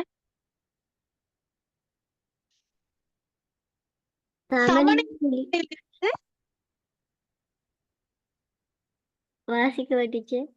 வாசிங்க. சமநிலை புள்ளியிலிருந்து 0.4 மீட்டர் தூரத்தில் உள்ள புள்ளி சியிலிருந்து எண்ணிறையை தொங்கவிட்டால் கோல் மறுபடியும் சமநிலையில் இருக்கும். ஓகே, இங்க பாருங்க. இந்த இடத்துல ஒரு பக்கத்துல தான் சுமை காணப்படுது. இந்த பீன்ற பக்கத்துல தான் சுமை காணப்படுது. இப்ப எனக்கு சொல்லுங்க, இந்த கோல் வந்து சமநிலையில இருக்குமா? இல்லைன்னா ஒரு பக்கம் பாரமிக்குது. அப்ப சொல்றாங்க, இந்த சமநிலை புள்ளியில இருந்து எத்தனை மீட்டர் தூரத்துல பொருளை வைக்கிறாங்க? தசம் 4. பேரு தெரியும். இந்த பக்கம் தசம் 5, இந்த பக்கம் தசம் 5. அப்ப இந்த சமநிலை புள்ளியில இருந்து தசம் 4னா இந்த மாதிரி ஒரு இடத்துல ஒரு சுமையை தொங்க விட போறாங்க. இப்ப உங்கள்ட்ட கேள்வி கேக்குறாங்க, இந்த சுமையிட நிறை என்னவாக இருந்தால் இந்த பொருள் சமநிலையில இருக்கும்னு கேக்குறாங்க. என்ன செய்யறது இதுக்கு? இப்ப இதுல நிறை எங்களே தெரியா. இப்ப அவங்க சொல்றாங்க கோல் சமநிலையில இருக்கணும்னு சொல்றாங்க. சமநிலையில இருக்கணும்டா இந்த பொருளால, அதாவது வலஞ்சுழியால ஏற்படுத்தக்கூடிய திருப்பம் இடஞ்சுழியில ஏற்படுத்தக்கூடிய திருப்பத்துக்கு என்ன வாய்க்கணும்? சமனாய்க்கணும். இப்ப நாங்க என்ன செய்ய போறோம்னா இதை சமப்படுத்த போறோம், அவ்வளவுதான். அப்ப வலஞ்சுழி திருப்பம் சமன் இடஞ்சுழி. வலஞ்சுழி திருப்பம் சமன் இடஞ்சுழி திருப்பம். சரியா? ரைட் சமன் லெஃப்ட். சரியா? இப்ப என்ன செய்ய போறோம்? எனக்கு சொல்லுங்க, வலஞ்சுழி திருப்பம்னா என்ன? விசை தர தாக்கு கோட்டுக்கு இடைப்பட்ட செங்குத்து தூரம். இந்த இடத்துல விசை எவ்வளோ? 4 நியூட்டன். தர அது தூரம் எவ்வளோ? இப்பதான் பார்த்தோம் 5 மீட்டர். அதான் போடும், ஹாஃப் மீட்டர்னு போடும். அதே மாதிரி இடது பக்கம் தூரம் எவ்வளோ? அதுவும் என்னது தான்? ஹாஃப் மீட்டர் தான். ஆனா அதுல நிறையங்களே தெரியுமா? தெரியாது. சரியா? போடுவோம், எக்ஸ்ன்னு போடுவோம். சரியா? இப்ப இந்த சமன்பாடை என்ன செய்யலாம்? சுருக்கினீங்கன்னா சரி. எப்படி சுருக்குவீங்க? இங்க பாருங்க, டபிள்யூன்னு போட்டுக்கிறாங்க இவங்க. டபிள்யூ தர தசம் 4 மீட்டர். அது என்னத்துக்கு ஈக்குவல் ஆகுது? வலஞ்சுழி திருப்பத்துக்கு ஈக்குவல் ஆகுது. 4 தர 0.5. அப்ப என்ன செய்யணும்? W காண்றதுக்கு தூரத்தை என்ன செய்யணும்? 0.5 0.4 பிரிக்கணும். அதே மாதிரி 4. அப்ப சுருக்கினா என்ன வரும்? 5 நியூட்டன். நீங்க பாருங்க 5 இதுல 4.5ங்கிறது 2.0 அப்படின்னா 2. 2 நீங்க எத்தனையால பிரிக்கணும்னா 0.4 பிரிக்கணும். 2ல எத்தனை 0.4 ஈகுது? 5 முறை ஈகுது. விளங்குதா? விளங்கிச்சா? இந்த அதாவது திருப்பத்தை நீங்க சமப்படுத்தணும். கோல் சமநிலையில இருக்கணும்னா இந்த விசையாலையும் இந்த தூரத்தாலையும், அதே மாதிரி இந்த விசையாலையும் இந்த தூரத்தாலையும் வாரது சமனாக இருந்தா தான் கோல் சமநிலையில இருக்கும். ஓகேயா? ஓகே தானே? ஓ டீச்சர். கேள்வி செய்வோம், அப்ப உங்களுக்கு விளங்கும். ஓகே, இந்த பயிற்சி செய்யுங்க பாபு. பயிற்சி 11.1. 1வது கேள்வி செய்யுங்க பாபு. டைம் தரேன்.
சரியாச்சு டீச்சர்.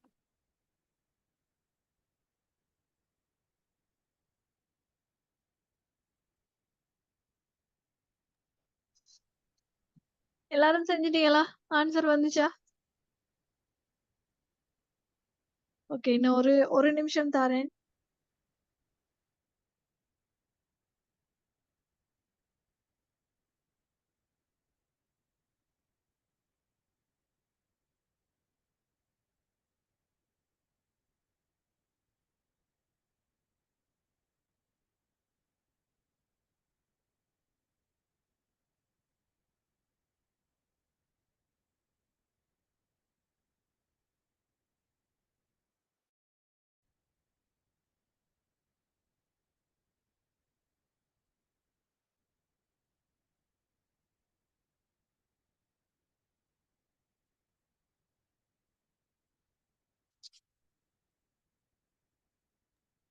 ஓகே, டைம் முடிய போகுது.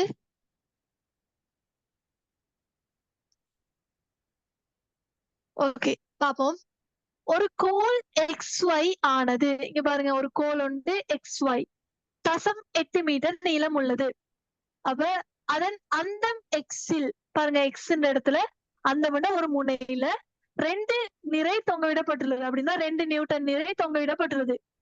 கோல் மறுபடியும் சமநிலை அடைவதற்கு கோலின் மற்றைய பக்கத்தில் ஒரு 4 நியூட்டன் நிறை சமநிலை புள்ளியிலிருந்து எந்த தூரத்தில் தொங்கவிடப்பட வேண்டும்னு கேக்குறாங்க. ஒரு பக்கம் 2 நியூட்டன் நிறை தொங்கவிடப்பட்டிருக்கிறாங்களாம். இப்ப சொல்றாங்க அடுத்த பக்கத்துல 4 நியூட்டன் நிறை தொங்கவிடப்பட்டிருக்கிறாங்களாம். ஆனா அது எந்த தூரத்துல தொங்கவிடப்பட்டால் அந்த கோல் சமநிலையில கொண்டு கேக்குறாங்க. இப்ப நீங்க என்ன செய்யணும் இந்த சந்தர்ப்பத்துல? ஃபர்ஸ்ட்டுக்கு விசை திருப்பத்தை காணணும்.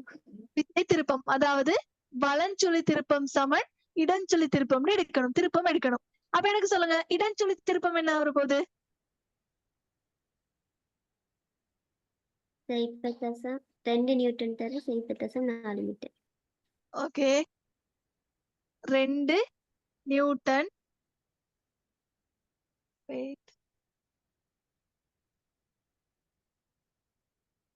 2 நியூட்டன் தர 0.4 மீட்டர் என்னத்துக்கு ஈக்குவல் ஆக போகுது?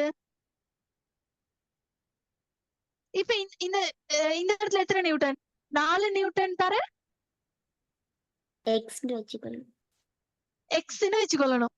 ஓகே, எப்படி சுருக்குற? என்ன பெருக்கினா எக்ஸாம்? 0.8 மீட்டர் சமன் ஓகே, எக்ஸ் சமன் 0.8 மீட்டர் மீட்டர் கீழ் 4. கீழே 4. 4 என்னது?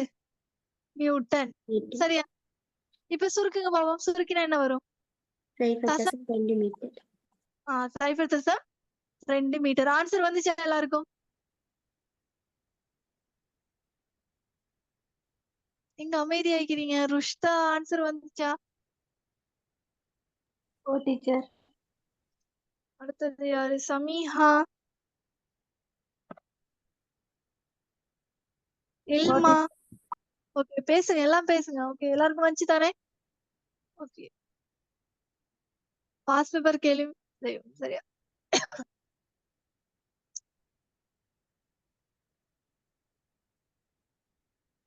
ஓகே, இந்த கேள்வி நீங்க தேடி பார்த்துட்டு வாங்க. நான் உங்களுக்கு அடுத்த கிளாஸ்ல எக்ஸ்பிளைன் பண்றேன். சரியா? அதாவது விசை திருப்பம் எங்களோட அன்றாட வாழ்க்கையில பயன்படுத்தக்கூடிய சந்தர்ப்பங்கள் தந்திக்கிறாங்க. இது உங்களுக்கு விளக்க சொல்றாங்க. எப்படி எந்த இடத்துல விசை பிரயோகிக்கப்படுது, எந்த இடத்துல சுழற்சி அச்சு காணப்படுது. நீங்க யோசிக்கணும் அதுதான். இப்ப இந்த இடத்துல நீங்க சுரையாணியை சுழற்றுவதற்கு சாவியை பயன்படுத்தல். சுரையாணின்றது இது.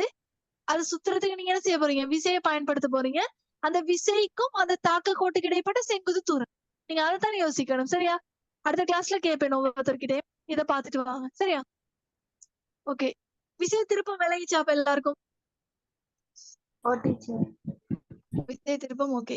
அடுத்தது ஒரு சின்ன கான்செப்ட் உண்டு. இது விசை இணை. விசை திருப்பம் வேற, விசை இணை வேற. சரியா? விசை இணைன்னு சொல்றது என்னன்னா, உங்களுக்கு ஒன்னாவது ஒரு பிராக்டிக்கல் ஒண்ணு காட்டுறாங்க. இங்க பாருங்க. என்ன செய்யணும்னா, ஒரு மரக்கீலம் ஒன்று எடுத்து அந்த மரக்கீலத்துல என்ன செய்யறாங்க? ஒரு சென்ட்ரல்ல ஒரு துளை ஒன்று போடுறாங்க. அந்த துளைக்கு அவங்க சொல்றாங்க ஓண்டு. சரியா? துளை ஒன்று துளைத்து என்ன செய்யறாங்க? அதுல நீங்க என்ன செய்யணும்? அதே போல அதுல 2 பக்கத்துலயும் என்ன செய்யணும்? பில்லரை பயன்படுத்தி திரும்பவும் என்ன செய்யணும்? துளையோல பொருத்தி கொள்ளணும். சரி, துளையோல நீங்க ஏற்படுத்தி கொள்ளணும். அதுல ஒரு பக்கத்துல இருக்கிற துளையில, சரியா? ஒரு பக்கத்துல இருக்கிற துளைக்கு நாங்க ஏன்னு சொல்ல போறோம். இந்த ஏன்ற துளையில என்ன செய்யணும்டா? விட்டராச பொருத்தி. சரியா? விட்டராச பொருத்தி. இப்ப இப்ப இங்க நீங்க நடுவுல வந்து ஒரு சுரையாணி ஒன்று இருக்குது. சரியா? திருகாணி ஒன்று இருக்குது. இப்ப நீங்க இத ஒரு ஒரு என்ன செய்ய போறீங்க? ஒரு நிலையான மேற்பரப்புல வச்சுட்டு என்ன செய்யணும்டா? இந்த விட்டராச பயன்படுத்தி நீங்க ஒரு விசையை பிரயோகிக்கணும். விசையை பிரயோகிக்கும் போது இந்த மரக்கீலம் வந்து அதாவது சுழல ஆரம்பிக்கிற சந்தர்ப்பத்துல இருக்கிற விசையை நீங்க என்ன செய்யணும்? நோட் பண்ணி கொள்ளணும்.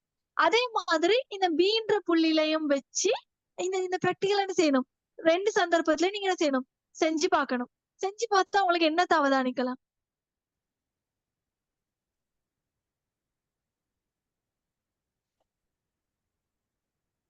என்ன நடக்கும்? சொல்லுங்க பாவம்.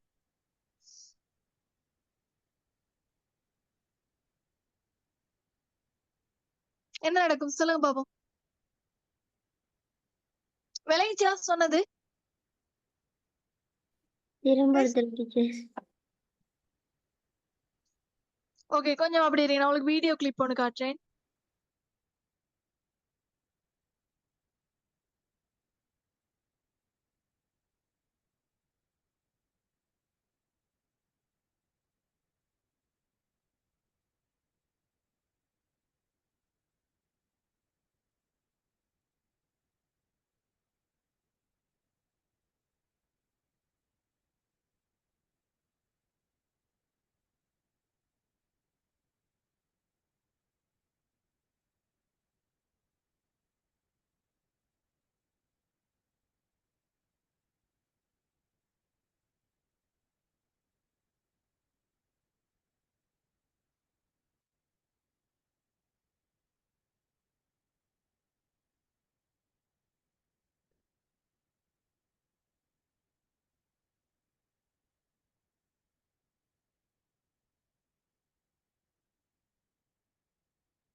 ஓகே, நான் கிளாஸ் முடிய உங்களுக்கு அந்த வீடியோ நான் ஷேர் பண்ணி விட்டேன். சரியா?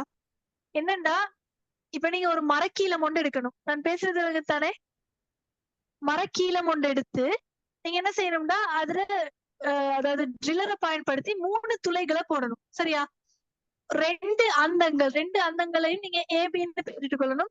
சென்ட்ரல் ஒரு துளையோட போடணும். அதுக்கப்புறம் நீங்க என்ன செய்யணும்னா இது ஒரு மேசை உண்டு, ஒரு நிலையான மேற்பரப்புல இந்த மரக்கீலத்தை வச்சு அந்த சென்ட்ரல்ல வந்து நீங்க ஒரு திருகாணியால ஃபிட் பண்ணிக்கொள்ளணும். பிறகு மரக்கீலத்தை எப்படி ஃபிட் பண்ணுவீங்க? ஒரு திருகாணியை பயன்படுத்தி ஃபிட் பண்ணிக்கொள்ளணும். அது விளைச்சா அதுக்கப்புறம் நீங்க என்ன செய்யணும்னா இந்த ஏன்ற புள்ளியில ஒரு நியூட்டன் தராசை பயன்படுத்தி அதாவது ஒரு வித்தராசை பொருத்தி நீங்க என்ன செய்யணும்னா இந்த இடத்துல ஒரு விசையை பிரயோகிக்கணும். விசையை பிரயோகிக்கும் போது இந்த மரக்கீலம் என்ன செய்யும்? சுத்தமா இல்லையா? சுழலுமா இல்லையா? நீங்க ஒரு பக்கம் விசையை பிரயோகிச்சு இழுக்கும் போது இந்த மரக்கீலம் என்ன செய்யும்? சுழலுமா இல்லையா? சுழலும். அது விலங்கு தானே? நீங்க ஒரு மேசையில கொண்டு போய் ஃபிட் பண்ணி மேல இருந்து நீங்க இழுக்கிறீங்க. இழுக்கும் போது என்ன செய்யும்? அந்த மரக்கீலம் சுத்த பார்க்கும். அப்படித்தானே? அதுக்கப்புறம் நீங்க என்ன செய்யணும்டா இப்ப இந்த ஆரம்பத்துல ஏழை மட்டும்தான் வித்தராசை பொருத்தினீங்க. அடுத்த 2வது சந்தர்ப்பத்துல என்ன செய்யணும்டா ஏல ஒரு வித்தராசை பொருத்தணும், பில ஒரு வித்தராசை பொருத்தணும். அதுக்கப்புறம் என்ன செய்யணும்டா 2 பக்கங்களையும் நீங்க இழுக்கணும். ஒரே சந்தர்ப்பத்துல இழுக்கணும். அப்ப நான் சும்மா சொல்றேன், ஆரம்பத்துல இந்த மரக்கீலத்தை இழுக்கிறதுக்கு உங்களுக்கு 4 நியூட்டன் விசை தேவைப்பட்டுச்சு. அதாவது இது சுத்துறதுக்கு 4 நியூட்டன் விசை தேவைப்பட்டுச்சு. இப்ப இந்த 2வது சந்தர்ப்பத்துல இந்த ஏலையும் வித்தராசை எடுக்கிறீங்க, இந்த பீலையும் வித்தராசை எடுக்கிறீங்க. இப்பயும் என்ன செய்யுங்க, இந்த பொருள் வந்து இப்படி சுத்த ஆரம்பிக்கும். ஆனா இந்த 2 வித்தராசை நீங்க அவதானிச்சீங்கன்னா இதுல 2 நியூட்டன் தாக்கும், இதுல 2 நியூட்டன் தாக்கும். அதுக்கான காரணம் என்னவா இருக்கும்? அதுக்கான காரணம் என்ன? இப்ப இந்த வித்தராசை நீங்க சுழலாடை செய்யும் பொழுது 2வது சந்தர்ப்பத்துல வித்தராசை இப்ப இந்த பக்கம் இருக்கும் போது இந்த மரக்கீலம் இந்த டிரெக்ஷன்ல தான் சுத்தும். 2வது சந்தர்ப்பத்துல இப்ப இந்த வித்தராசுல இந்த பக்கம் இழுப்பீங்க, இந்த வித்தராசுல இந்த பக்கம் இழுப்பீங்க. இப்ப எனக்கு சொல்லுங்க, விசை வந்து எதிரெதிர் திசைகளை பிரயோகிக்கப்படுது இல்லையா? 2வது சந்தர்ப்பத்துல எதிரெதிர் திசையில விசை பிரயோகிக்கப்படுது. விளங்குதா? கலைக்கிறது விளங்குதா? ஒரு டிரெக்ஷன்ல மட்டும் பாருங்க, இந்த டிரெக்ஷன்ல மட்டும், அதாவது சுத்த நீங்க மேல் நோக்கி இழுக்கும் போது இந்த டிரெக்ஷன்ல மட்டும் தான் விசை பிரயோகிக்கப்படும். 2வது சந்தர்ப்பத்துல ஏல வந்து இந்த டிரெக்ஷன்ல விசை வரும், பில என்ன செய்யும்? இந்த டிரெக்ஷன்ல விசை வரும். அப்படி இருந்தா தானே பொருள் வந்து சுத்தும். இப்ப எனக்கு சொல்லுங்க, இந்த 2 சந்தர்ப்பங்கள்ல விசை அதாவது எதிரெதிர் திசைகள்ல பிரயோகிக்கப்படும் போது இந்த பொருள் வந்து இதுல தாக்குற விளைவு விசை என்னவாய்க்கும்? விளைவு விசை என்னவாய்க்கும்? ஒன்றுக்கொன்று எதிரான திசையில விசை தாக்கும் போது விளைவு விசை என்னவாய்க்கும்? பூச்சியமாய்க்கும். சொல்லுங்க, பூச்சியமாய்க்கும். எனவே இந்த விசை இணைன்னு சொல்றது என்னன்னா, அதாவது ஒரு பொருள்ல வந்து நாங்க ஒரு அச்சு பற்றி சுழலடைய செய்ய போறோம். ஆனா என்ன செய்யறோம்டா இந்த இடத்துல 2 சமனான விசைகளை எதிரெதிர் திசைகள்ல பிரயோகிக்க போறோம். அதைத்தான் சொல்றது விசை இணை. விசை திருப்பத்துல ஒரு தனித்த ஒரு விசைய குறித்த ஒரு அச்சு பற்றி சுழலடைய செஞ்சோம். இந்த விசை இணையில 2 விசைகளை எதிரெதிர் திசைகள்ல பிரயோகிச்சு ஒரு பொருளை சுழற்சி அடைய செய்ய போறோம். எனவே விசை இணைந்த திருப்பத்துக்கான சமன்பாடு என்னன்னா விசை பெற தாக்கு கோடுகளுக்கு இடைப்பட்ட செங்குத்து தூரம். இந்த இடத்துல நீங்க எப்படி காண போறீங்கன்னா விசை இணைய இப்ப எனக்கு சொல்லுங்க, இந்த இடத்துலயும் ஒரு விசை பிரயோகிக்கப்படுது, இந்த இடத்துலயும் ஒரு விசை பிரயோகிக்கப்படுது. அப்ப இந்த பொருள் சுழற்சி அடைகிற தாக்கு கோட்டுக்கு இடைப்பட்ட செங்குத்து தூரம் எவ்வளவு வரும்? இது ஃபுல்லா வரும். அதாவது 2 விசைகளுக்கும் இடைப்பட்ட தூரம் தான் இதுல செங்குத்து தூரமா இருக்கும். ஓகேயா? இப்ப எனக்கு சொல்லுங்க, இந்த விசை இணை பிரயோகிக்கப்பட்ட சந்தர்ப்பங்களுக்கு என்ன எக்ஸாம்பிள்? இங்க பாருங்க, ஒரு டெப்ப திறந்து மூடுறது. இந்த டெப்ல நீங்க திறக்கணும்னா என்ன செய்யணும்? இந்த திசையிலயும் ஒரு விசை கொடுக்கணும், அதே மாதிரி இந்த திசையிலயும் ஒரு விசை கொடுக்கணும். டெப்ப திறக்கிறதா இமேஜ் பண்ணுங்க, பாருங்க, இமேஜ் பண்ணி பாருங்க. 2 விசைகள் எதிரெதிர் திசையில வழங்குவீங்க. விளங்குதா? கையால செஞ்சு பாருங்க. அதே மாதிரி இங்க பாருங்க, திருகாணி செலுத்தினால் திருகாணியை கலற்றுதல். இப்ப இதை ஸ்க்ரூ பண்ணியே கலட்டணும். கலெக்டர் டைம் என்ன செய்யும்? என்ன செய்வீங்க? இந்த இடத்துல ஒரு ஒரு ஒரு சுழற்சி நடக்கும். அதே போல உங்களோட கையில என்ன நடக்கும்? ஒரு சுழற்சி நடக்குமா இல்லையா? எதிரெதிர் திசைகள்ல 2 விசை. அதே மாதிரி வாகனத்துல சுக்கானை திருப்புதல். அதுல எப்படி திருப்புறது கண்டிக்கிறீங்களா? இந்த இடத்துல ஒரு விசை வரும். அதே மாதிரி இந்த இடத்துல ஒரு விசை சுத்துறது தானே. இந்த இடத்துல திருகாணிட அச்சு இது தன் நடுவுத்தன் சென்டர் தான் திருகாணிட அச்சு. இது பற்றி என்ன செய்யப்படும்? எதிரெதிர் திசைகள்ல விசை பிரயோகிக்கப்படும். விளங்குதா இல்லையா? ஓகேயா? ஓகே, இங்க பாருங்க, இந்த கேள்வியை பாருங்க. ஓவில் சுழலிடப்பட்ட ஒரு மெல்லிய பலகை உருவில் காணப்படுகின்ற போது பலகை மீது விசைகள் பிரயோகிக்கப்படும் எனின் அந்த விசை இணையின் திருப்பத்தை காண்க. விசை இணையிட திருப்பம் என்ன வரும்? விசை தர விசையின் தாக்க கோணத்தில் உள்ள செங்குத்து தூரம். நீங்க இந்த இடத்துல விசையை பிரயோகிக்கிறீங்க. அப்ப இந்த மரக்கீலம் என்ன செய்யும்? அப்படியே இந்த பக்கம் வரும். அதே மாதிரி இந்த பக்கம் விசையை பிரயோகிக்கிறீங்க. அப்ப இந்த மரக்கீலம் என்ன செய்யும்? இந்த பக்கத்துல சுத்த ஆரம்பிக்கும். அப்ப சுழலும். விலகுது. இந்த அச்சு பற்றி என்ன செய்ய போகுது? சுழல போகுது. அப்ப இந்த இடத்துல விசை இணைக்குரிய சமன்பாடு என்ன? விசை தர 10 நியூட்டன் தர என்ன செய்ய போகுது? 10 கோட்டுக்கு இடைப்பட்ட செங்குத்து தூரம் என்ன? கஷ்டம் 7. அப்ப 10 தர தசம் 7 மீட்டர். என்ன ஆன்சர்? 7 நியூட்டன். 7 என்ன வரும்? 7 நியூட்டன் மீட்டர். அப்ப விசை இணை விசை திருப்பம் ரெண்டுக்குமே அலகுகள் சமம். ஆனா இது பயன்படுத்தப்படுற இடம் தான் வித்தியாசம். விசை இணையில சமனான 2 விசைகள் பிரயோகிக்கப்படும். அதுவும் எதிரெதிர் திசைகள்ல பிரயோகிக்கப்படும். ஓகேயா? பாஸ்ட் பேப்பர் கேள்வி செய்வோமா? ஓகே, இந்த கேள்வி செய்யல. புக்ல உள்ள கேள்வி செய்யல. அதுக்கு ஒரு பாஸ்ட் பேப்பர் கேள்வி போம். இந்த 1வது கேள்வி செய்ய போவோம்.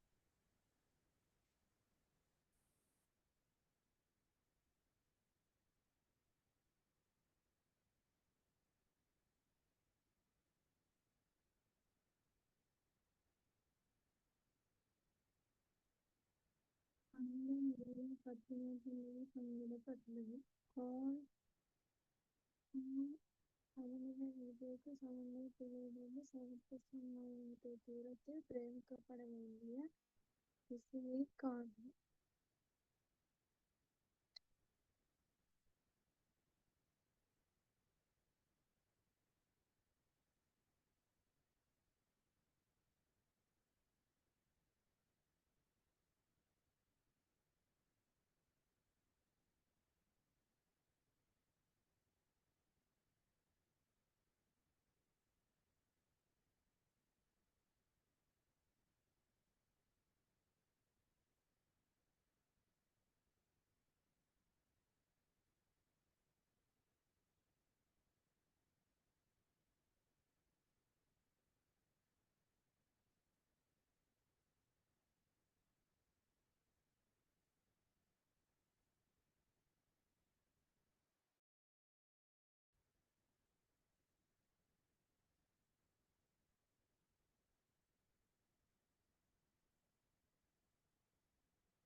இருபது நியூட்டன் வந்துச்சா?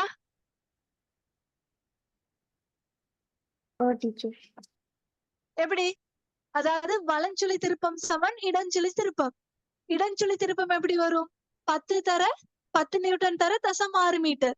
வலஞ்சுழி திருப்பம் எப்படி வரும்? அந்த நிறைக்கு நான் எக்ஸ் பிரயோகிச்சேன். அப்புறம் தூரம் தசம் 3 மீட்டர். அப்ப தசம் 3ஐயும் தசம் 6ஐயும் சுருக்கினா இந்த இடத்துல 2 தர 10 20 நியூட்டன். அப்ப 20 நியூட்டன் விசையை பிரயோகிச்சீங்கன்னா இந்த கோல் என்ன செய்யும்? சமநிலையில இருக்கும். அடுத்த கேள்வி பாருங்க. ஏ பி சின்னு சொல்லி 3 புள்ளிகள் காட்டிக்கிறாங்க ஒரு கோல்ல, சரியா? அந்த கோல் அவங்க சொல்றாங்க பின்வரும் ஒவ்வொரு புள்ளியை சுற்றியும் காணப்படும் 3 விசைகளினாலும் ஏற்படும் விசை இணையை காண்க. எப்படி செய்யற? ஏன்ற புள்ளி, பின்ற புள்ளி, சின்ற புள்ளி, ஒவ்வொரு புள்ளியிலையும் ஏற்படக்கூடிய விசை இணையை காணலாம்.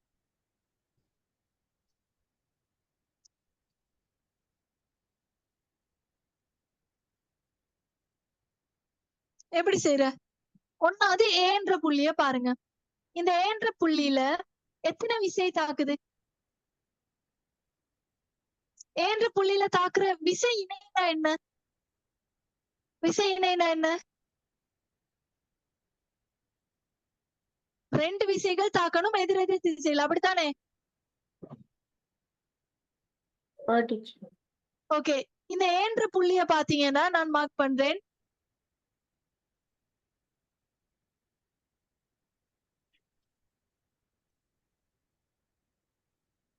இந்த ஏன்ற புள்ளியில பாருங்க 10 நியூட்டன் விசை பிரயோகிக்கப்படுது.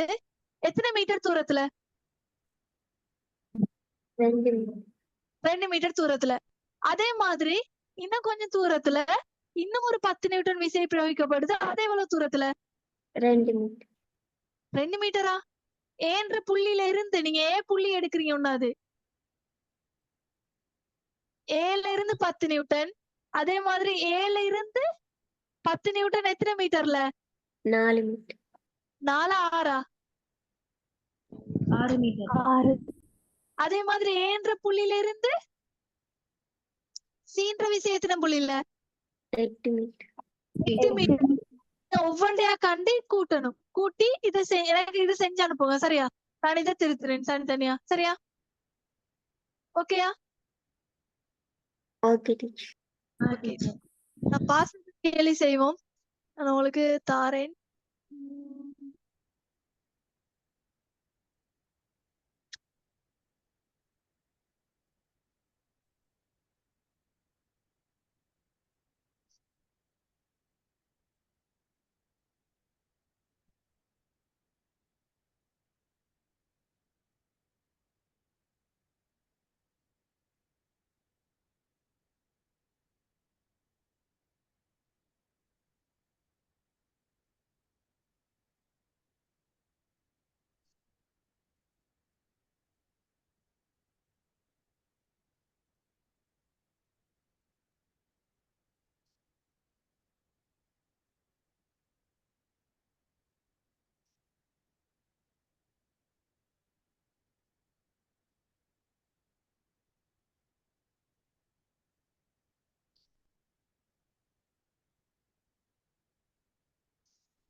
இந்த கேள்வி பாருங்க.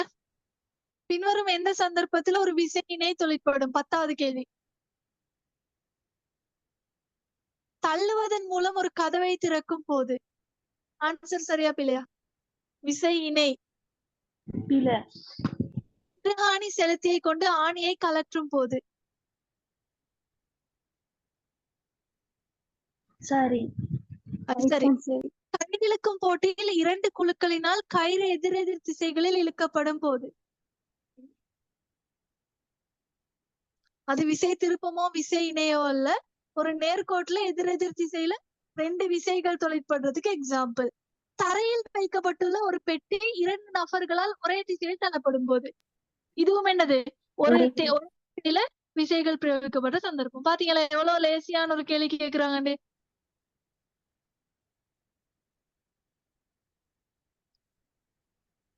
ஓகே, அடுத்தது பார்ப்போம்.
டீச்சர் சொல்லுங்க. 2018 இருக்குதான் டீச்சர் கேள்வி உண்டு. 2018 இருந்துச்சா?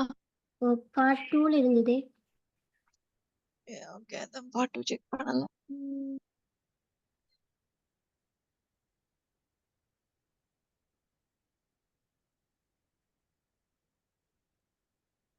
பார்ட் 2ல எத்தனாவது கேள்வி? ஸ்ட்ரக்சரா எஸ்ஏயா? எஸ்ஏ டீச்சர் 7வது கேள்வி. எஸ்ஏல 7வது கேள்வி. மறுதாக்கம், நியூட்டனின் விதி.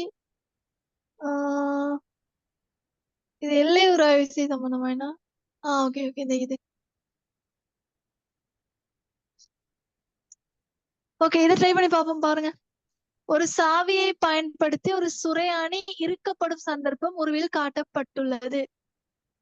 அந்த உருவில் தரப்பட்டுள்ள தரவுகளை பயன்படுத்தி சாவியின் கைப்பிடி மீது முன்னேற்றப்படும் வழங்கப்படும் விசையின் திருப்பத்தை சர்வதேச அலகுகளில் கணிக்க.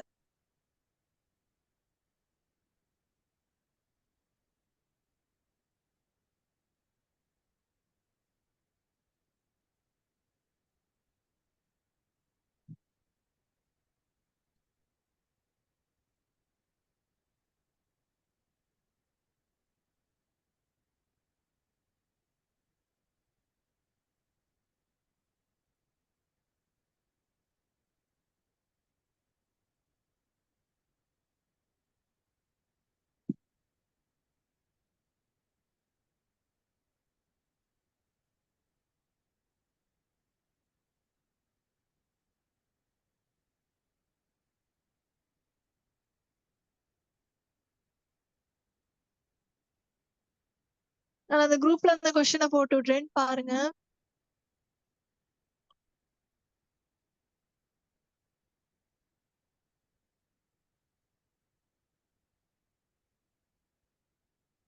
செய்ய பாப்போம். நாங்க மார்க்ஸ் போடுவோம்.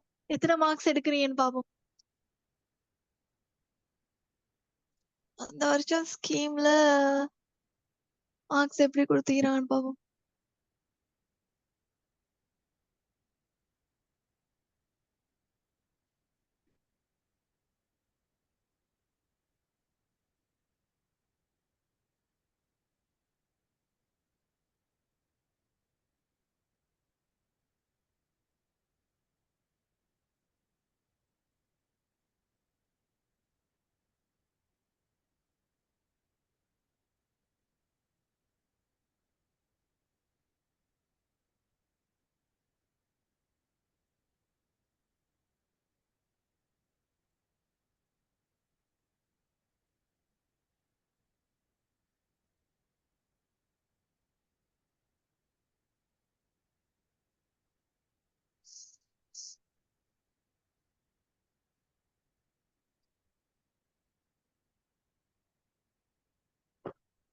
செஞ்சிட்டீங்களா?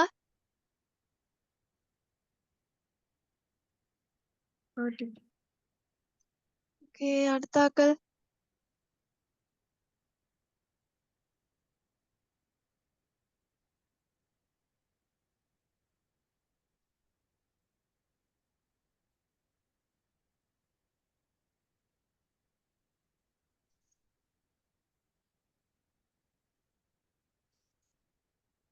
டிஸ்கஸ் பண்ணுவோமா?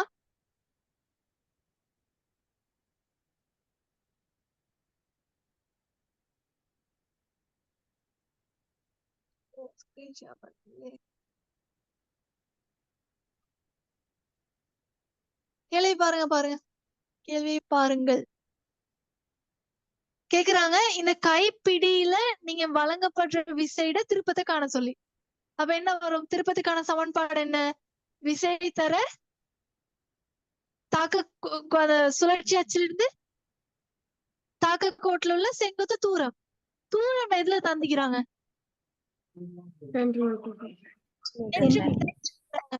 அப்ப நீங்க என்ன செய்வீங்க? சமன்பாட்டு போட்டு 30 கீழே என்ன வரும்? 100 வரும். என்ன சென்டிமீட்டர் மீட்டருக்கு மாத்துறதுக்கு 100ஆல பிரிக்கணும். அப்ப என்ன வரும்? பிரிச்சீங்கடா 10. இந்த இடத்துல இந்த ஜீரோக்கு இந்த ஜீரோ விட்டுப்படும். இந்த ஜீரோக்கு இந்த ஜீரோ விட்டு பண்ணா எத்தனை அலகு? விசை திருப்பம் என்ன? 3 நியூட்டன் மீட்டர். இப்ப எப்படி மார்க்ஸ் கொடுத்திக்கிறாங்கடா, நீங்க சமன்பாடை எழுதுறதுக்கு உங்களுக்கு ஒரு மார்க்ஸ், அதாவது சரியாக நீங்க அதை 10 நியூட்டன் தர 30 கீழ் 100ன்னு காட்டுறதுக்கு ஒரு புள்ளி. அடுத்தது உங்களோட விடைக்குரிய ஆன்சர். 2 புள்ளிகள் வழங்கப்பட்டு இது. அடுத்த கேள்வி, மேற்குறித்த உருவில் காட்டப்பட்டுள்ள சந்தர்ப்பத்தில் சுரையானின் தலை எந்த திசையில் சுழலும்? நீங்க விசையை பிரயோகிக்கிறீங்க இந்த இடத்துல, அப்ப தலை என்ன செய்யும்? வலப்பக்கமா சுழலும். வலப்பக்கம் சுழலுமா இடப்பக்கம் சுழலுமா? வலப்பக்கம். வலப்பக்கம் சுழலும். ஏன்னா நீங்க இமேஜ் பண்ணி பாருங்க, இந்த இடத்துல நீங்க கீழ் நோக்கி தாக்கும் போது என்ன செய்யப்படும்? இந்த சுரையாணி வலஞ்சுழியா சுழலும். அடுத்து கேக்குறாங்க, அந்த சாவியை பயன்படுத்தி அதே 10 நியூட்டன் விசையை பிரயோகித்து அந்த விசையின் திருப்பத்தை கூட்டணுமா? என்ன செய்ய போறீங்க? அதே விசை தான், திருப்பத்தை கூட்டணும். அப்ப என்ன செய்யணும்?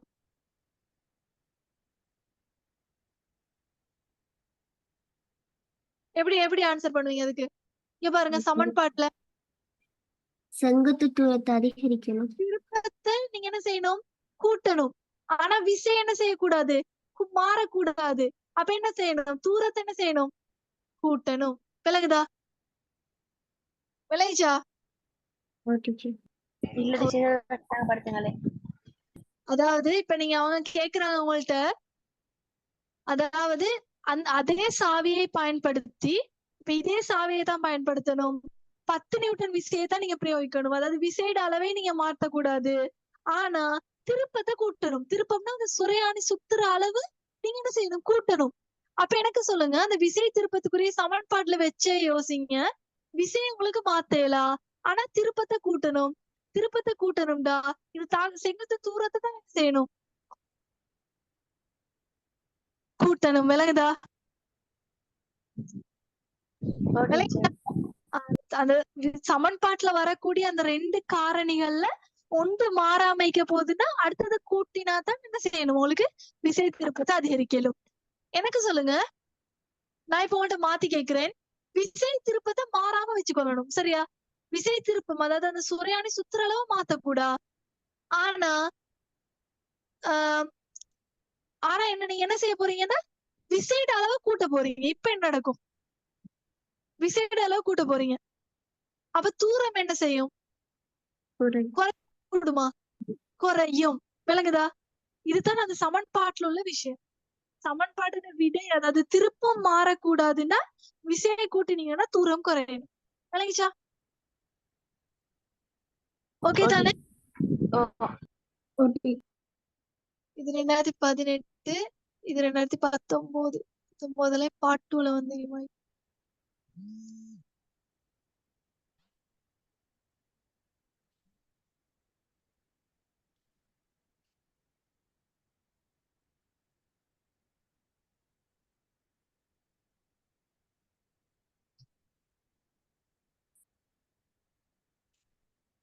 ஓகே. இந்த கேள்வி மறுதாக்கம், திருப்பம் பத்தி ஒரு நல்ல கேள்வி. இத குரூப்ல போடவா? சரிங்களா?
செஞ்சவங்க சொல்லுங்க.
இருந்துச்சு. ஓகே, டிஸ்கஸ் பண்ணுவோமே. இங்க பாருங்க, ஒரு உலோக சிலை. இது ஒரு சிலை, சரியா? எனக்கு ஒரு மனுஷனை அப்படி கிடையா பெறட்டேலுமா இல்லைன்னா ஏழும், ஆனா ஒரு தராசுக்கு மேல வைக்கலுமா? இது ஒரு சிலை, சரியா? ஒரு உலோக சிலையின் புவியீர்ப்பு மையத்தை காண்பதற்கு மாணவர் குழு ஒன்றினால் பின்வரும் செயற்பாடு செய்யப்பட்டது. ஒரு கிடை தரையில் வைக்கப்பட்டுள்ள XY எனும் 2 சர்வசம தராசுகள். பாருங்க, இது ஒரு தராசு, இது ஒரு தராசு.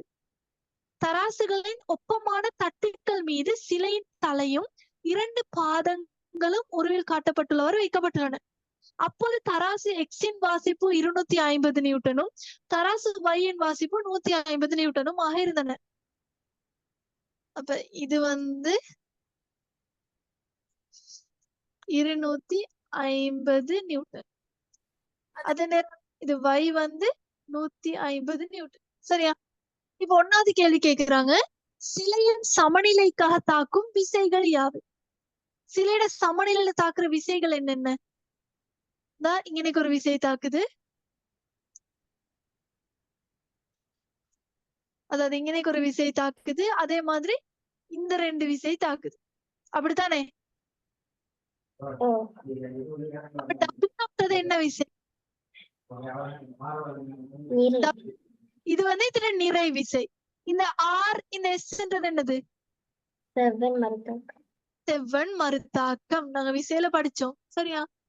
அடுத்த கேள்வி கேக்குறாங்க, சிலையின் புள்ளி A-னூடாக உள்ள மறுத்தாக்கம் R-ம் சிலையின் புள்ளி B-னூடாக உள்ள மறுத்தாக்கம் S-ம் ஆகும். அதுல பெருமானம் என்னன்னு கேக்குறாங்க. பெருமானம் என்ன? R 250 நியூட்டன், Sன்றது 150 நியூட்டன். அதாவது தராசுல என்ன பெருமானம் காட்டுதோ அதுக்கு சமனான விசை தான் மேல் நோக்கி தாக்க போகுது. அப்ப அதுக்கு சமனா 250 மேலையும் இதுல Sல 150 மேலையும் தாக்கும். எனவே அதே பெருமானம் தான். அடுத்தது கேக்குறாங்க, சிலையின் நிறை யாதுன்னு. அப்ப சிலையோட நிறை என்ன? 400 நியூட்டன்.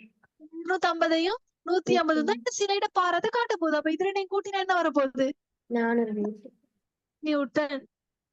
அடுத்த கேள்வி கேக்குறாங்க, ஏயிலிருந்து ஏயிலிருந்து சிலையின் புவியீர்ப்பு மையம் ஜிக்குள்ள தூரம் D-யாம், சரியா? Simple D. இப்ப கேக்குறாங்க, ஏ பற்றி நீங்க ஒரு சுழற்சி எடுக்க போறீங்கடா, அந்த விசை திருப்பத்துக்கு ஒரு சமன்பாடை தரட்டாம். எப்படி கொடுப்பீங்க?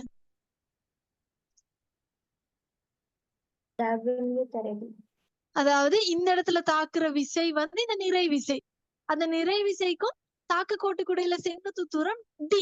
எனவே விசை W, அதுக்கு இடைப்பட்ட தூரம் D. அப்ப W இன்டு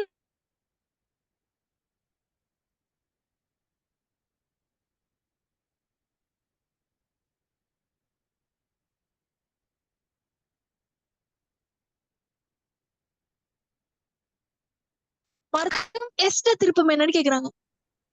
அப்ப எஸ்ல தாக்குற விசை எவ்வளோ?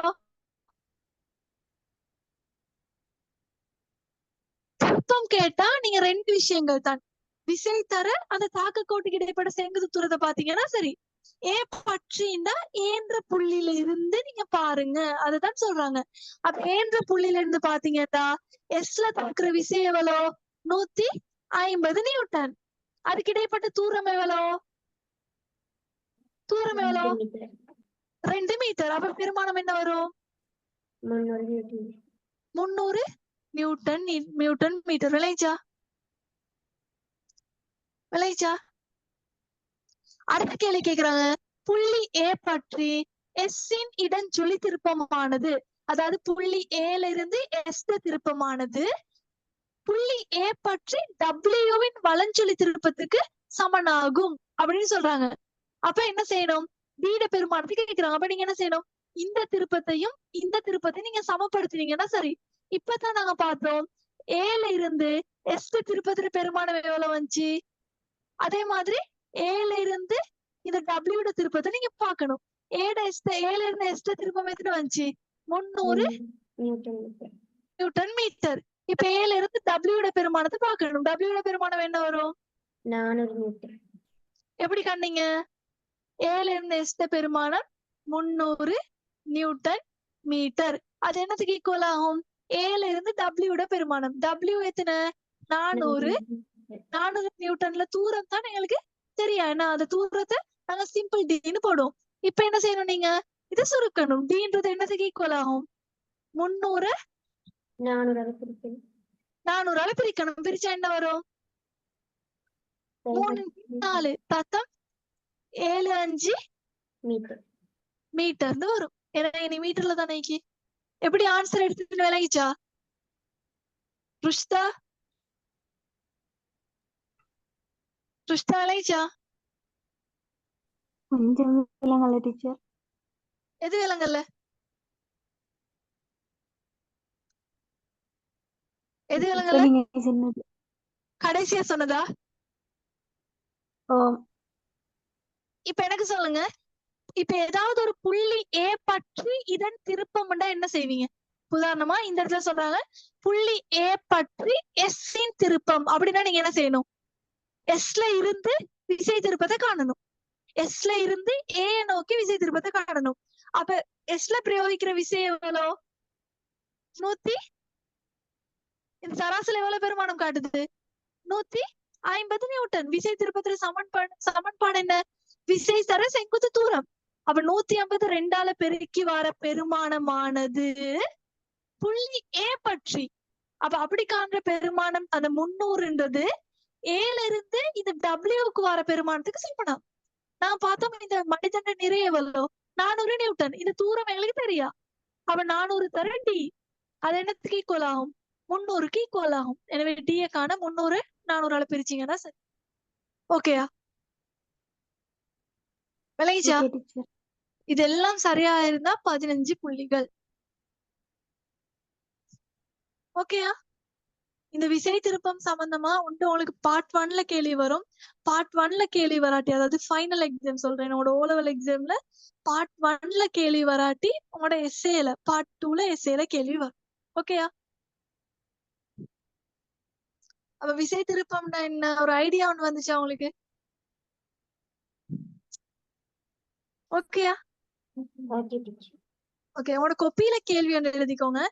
கொப்பியில கேள்வி ஒன்று எழுதிக்கோங்க. விசை இணை என்றால் என்ன? விசை இணை என்றால் என்ன? அதன் அலகு யாது?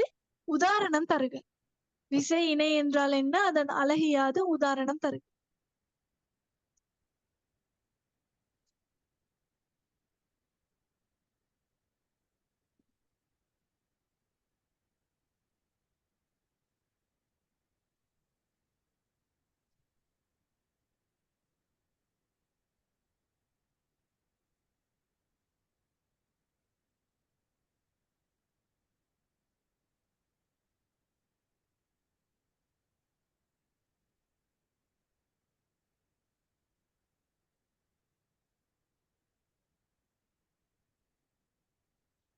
அவ்வளவா டீச்சர் கேள்வி? ஓ, அவ்வளவுதான் கேள்வி. இந்த கேள்விக்கு ஆன்சர் பண்ணுங்க. அடுத்த விஷயம், இப்ப பாஸ்போர்ட்ல செஞ்சு தானே போட்டோ எடுத்து அனுப்புங்க. அப்பதான் நீங்க செஞ்சீங்களா இல்லையான்றது எனக்கு தெரியும். சரியா? அடுத்த கிளாஸ்ல இன்னும் பாஸ்ட் பேப்பர் கேள்வி கொஞ்சம் செய்வோம். செஞ்சுட்டு தான் அடுத்த யூனிட்டுக்கு போறேன். ஓகேயா? மறந்துட்டு வராம எல்லாத்தையும் ரிவிஷன் பண்ணிட்டு வாங்க. சரியா? எப்ப டீச்சர் செஞ்சு அனுப்பணும்? எப்ப செஞ்சு அனுப்ப போறீங்க? ஸ்கூல்ல ஹோம்ஒர்க் தந்துக்கிறாங்களா? ஓகே, அப்ப எனக்கு சனிக்கிழமைக்கு அனுப்புங்களேன், நான் பாக்குறேன். ஓகே, நான் இன்னும் கொஞ்சம் கொஸ்டின் குரூப்ல போட்டு விடுறேன். சரியா? ஓகே.